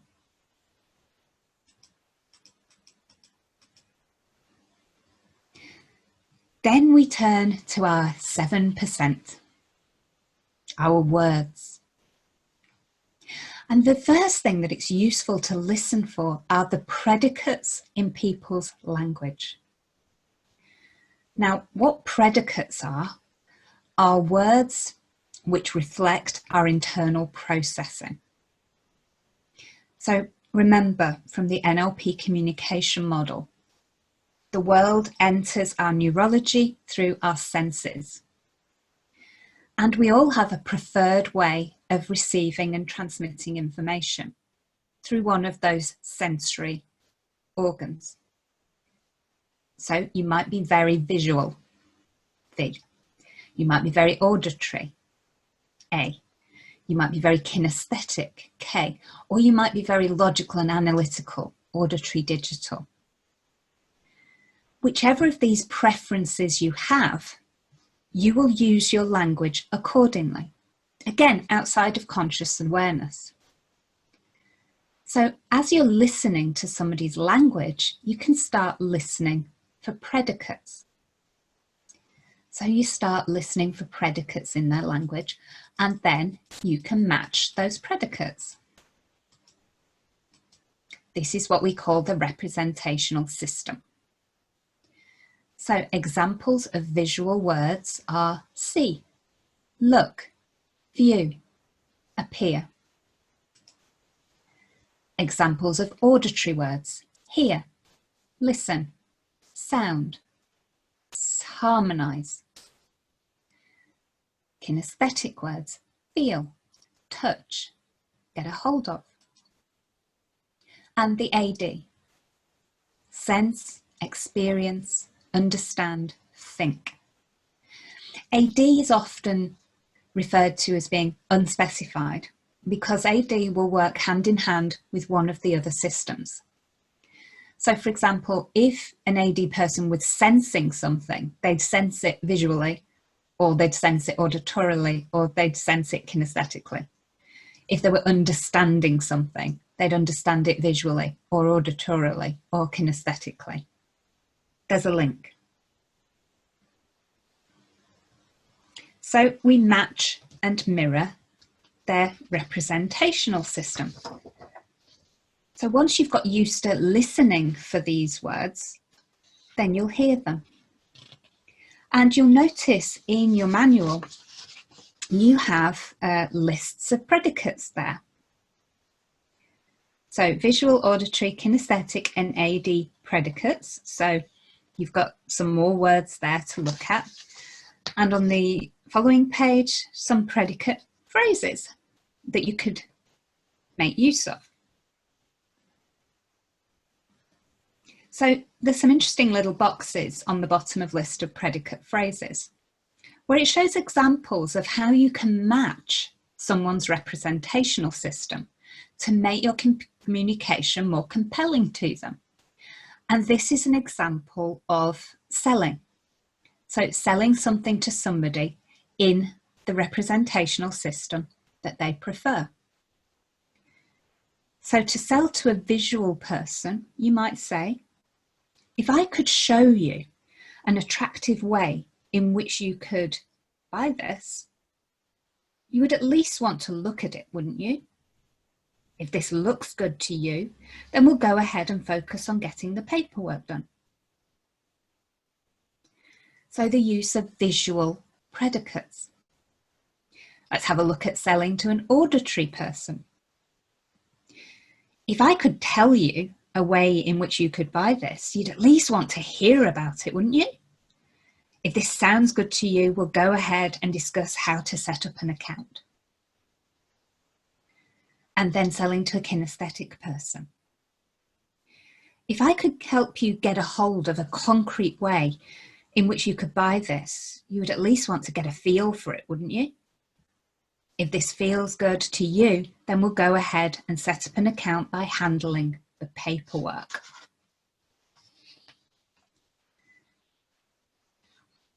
So, different predicates for different representational preferences. Again, very powerful to match these. You could be speaking to a visual person in kinesthetic language and they just wouldn't be hearing you. They would not be understanding you. Switch your language to visual language and all of a sudden, oh yeah, I get it, I understand. It's very powerful.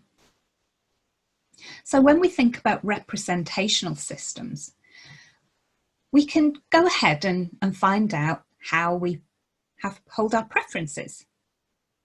And the way to do this is to do the representational system test in your manual. So if you look at the test, the instructions are for each of the following statements, please place a number next to every phrase, a different number next to each phrase. Use the following system to indicate your preferences. 4 against the best description of you, 3 against the next best description, 2 against the next best description, and 1 which is least descriptive of you. If you have difficulty deciding between two phrases, go with the first thought that comes to mind. So in other words, fill in the numbers unconsciously, because your unconscious mind knows the answers better than your conscious mind does. So what I'd like you to do is to pause the recording now and go ahead and complete the test. Okay, so pause the recording now. Welcome back. Okay, so you've now got a number next to each phrase. What I'd like you to do now is fill in the table of results on the next page. So step 1, for each question on the previous page, note your answers in the box with the appropriate letter. For example, if you gave question 1D 4 points, then place a 4 in the box where you see 1D. And repeat that for every answer. Work your way down each row of the table and ensure that you have a number entered into each box. Step 2, add the numbers associated with each representational system and write the result at the bottom of each column.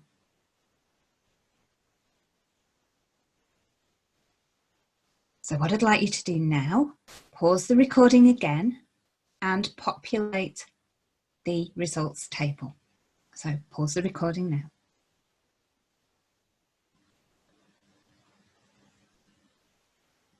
Welcome back. So now you have the completed table. So the next step is to look at the totals at the bottom of your table, and the highest one is your preferred representational system. So the one you like to use habitually, the one you always default to, the one you prefer. You'll use them all. One you will use more often than others. So now you'll see, okay, I probably talk to people in that language. Now I need to be more flexible. And I need to start increasing my skills in all of the other systems. So the ideal situation would be to have the scores exactly the same across all 4 systems. Ultimate flexibility. You can use any of them at any time. So that's what you're striving towards. Now, what I'd like you to do as a task is to take a copy of the representational system test and give it to a family member or a friend and get them to complete it. And then look at their answers. And then start to change your language so you speak to them in their preferred representational system. And notice how that increases the results that you get with them, how much better your communications are. So give it to a friend or a family member, let them take the test, notice their preferred system, and then start to match it. And look at the pages with the predicate examples on if you need more ideas of different words that you can use. So we match and mirror the representational system. When we're listening to people's language, we can also listen for keywords. So little idiosyncratic words that people like to use. I remember when I was working in the corporate world and I had a friend, and I can remember him sitting down next to me, flopping down in a chair and saying, "I can't stand my manager." And I said, "Why? What on earth's happened?" "He's driving me crazy." And I inquired again, what has he done? "He starts every sentence with the words 'in essence,' and it's driving me mad." And I had a little laugh to myself. And I just suggested to my friend, have a go at using it yourself, just a little bit. And they said, no, I can't possibly do that. I hate it. I just hate it. I said, humour me. Go on, try it. Anyway, I bumped into my friend the next day and they sat down and they said, "I've just had this incredibly strong conversation with my manager. We've never had a connection like it before. It was amazing." I said, really, what did you do? And he said, I just used the words in essence and the connections all fell into place. So listen out for people's little idiosyncratic words that they use. We can also listen for common experiences and associations. So maybe you like the same sports, or you went to the same school, or you live in the same village, or maybe you both have children, or maybe you both have pets. Listen and find common experiences, because that's rapport building as well. And finally, we can listen for content chunks. How are people talking? Are they talking very big picture? Or are they talking in a lot of detail? Because again, this is something that you need to match. When somebody big picture and somebody detailed come together, they just don't meet at all. And the other way around. There's no common ground. And so communications generally fail. And we'll talk about that in more detail during our language section. We can also think about how people group their words. So some people like to have their words grouped in little groups, and it's a similar amount of words in each and every group. Some people have even smaller groups of words in their patterns. So you can start to recognize these little patterns just by listening really intently. And all of these things you can match. There are also some physiological indicators that we can look at. And I want you to look at these very much in terms of being generalized. Okay, so they're not going to apply to everybody. They're just generalized things that you could start to be aware of. And you'll see this in your manual on the page headed Favoured Representational Systems, a generalized discussion. So visual people often stand or sit with their heads and bodies very straight, and their eyes go up when they speak. They breathe very high up from the top of their lungs. They often sit forward in their chair, tend to be organised, neat, well-groomed and orderly. They're often slim and wiry, and they memorise by seeing pictures. And noise really doesn't bother them. They're not distracted by it.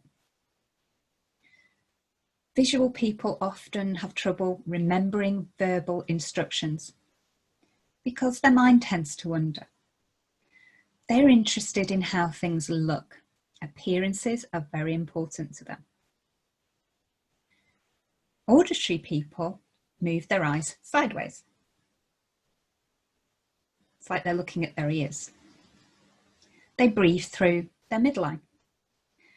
They typically talk to themselves and can be easily distracted by noise. You'll even see auditory people moving their lips as they talk to themselves. They can repeat things back to you very easily. They learn by listening, and usually like music, and they like to talk on the phone. They memorize by steps, procedures, and sequences. And the auditory person likes to be told how they're doing and responds to certain tone of voice or set of words. They'll be interested in what you have to say about what you do. Kinesthetic people generally breathe from down at the bottom of their lungs, so you see their stomachs move. They often move and talk slowly. They respond to physical rewards and touching. They like a cuddle. They also stand closer to people than visual people would.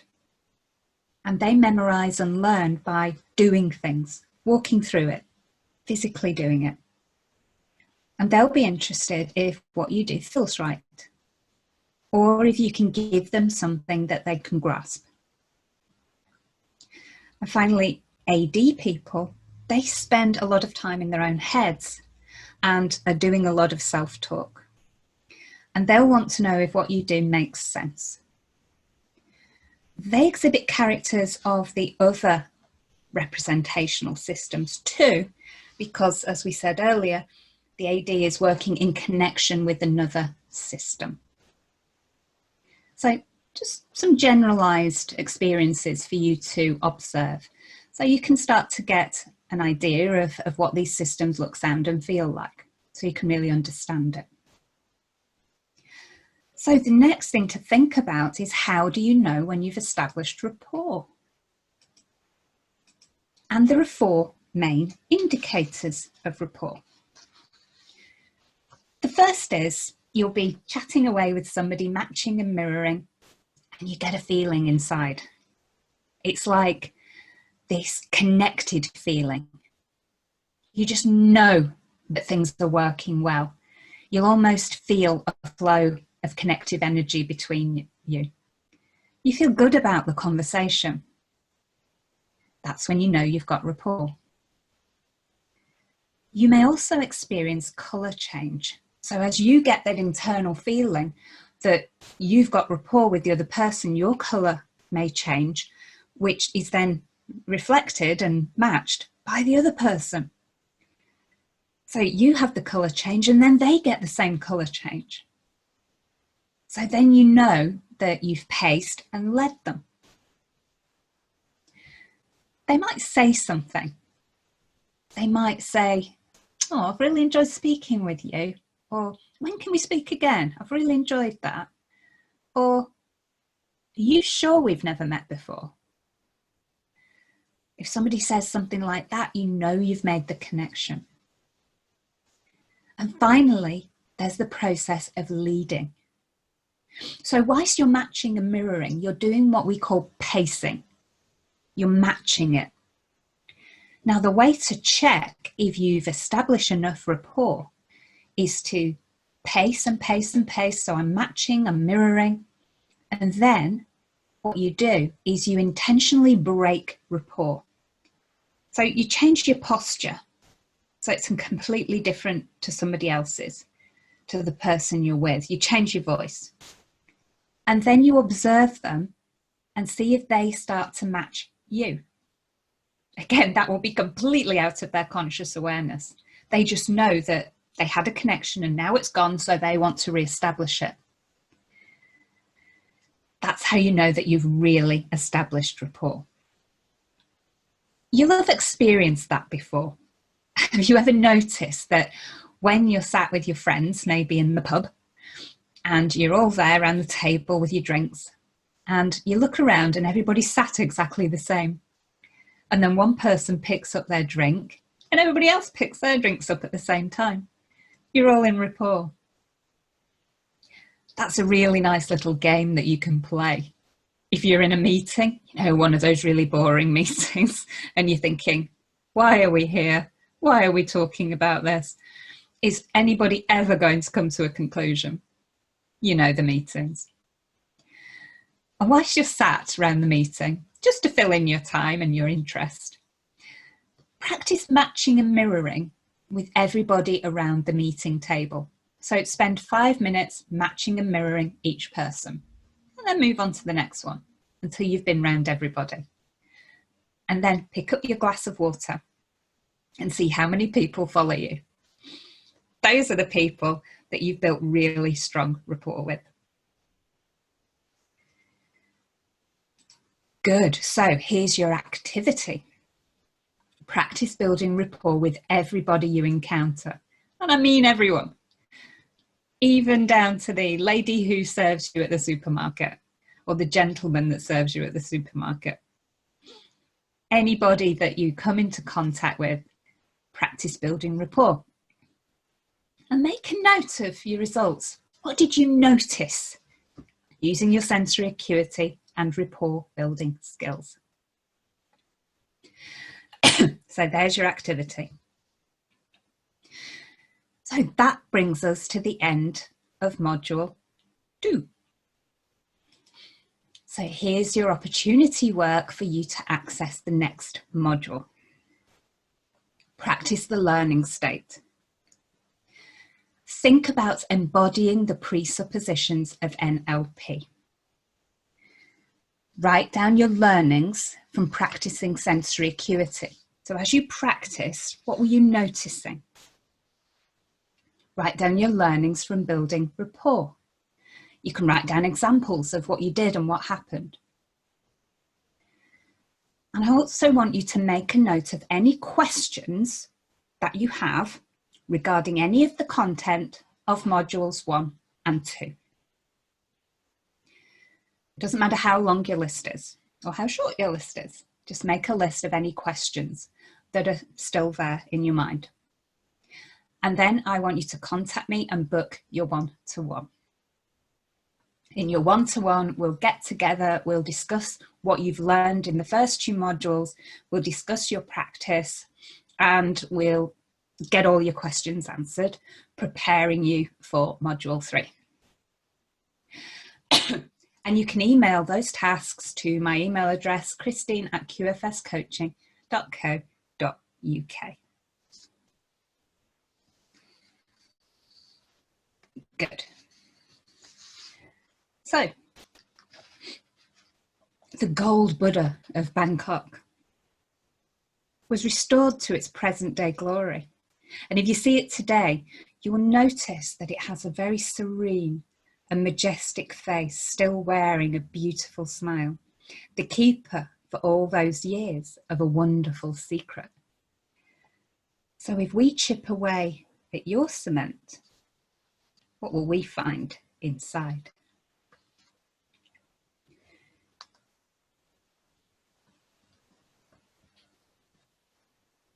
And whichever way that you choose to build your flat pack furniture, to make a whole from the parts, my wholehearted advice is to follow the instructions provided. Step by step, and that way the whole always seems to be something that you recognise as being of value to you. After all, the instructions were written by someone who knows the end result in intimate detail and has expertise in building it properly. They were written by an expert, and so we can model their excellence and achieve the same results if we do exactly as the expert does. And when we feel that we're carrying too much, when we feel overwhelmed by our burden, the creation of chaos often follows. Important resources are lost or misplaced, and we just feel like bucking everything off. When we remain calm and focused and look to the future and our certain discovery of that pot of gold, we're able to carry our resources easily and effortlessly without the burden of the past weighing too heavy on our backs, and cope with any burdens that come our way that would previously have overwhelmed us and caused us to buck, just like the moody mule.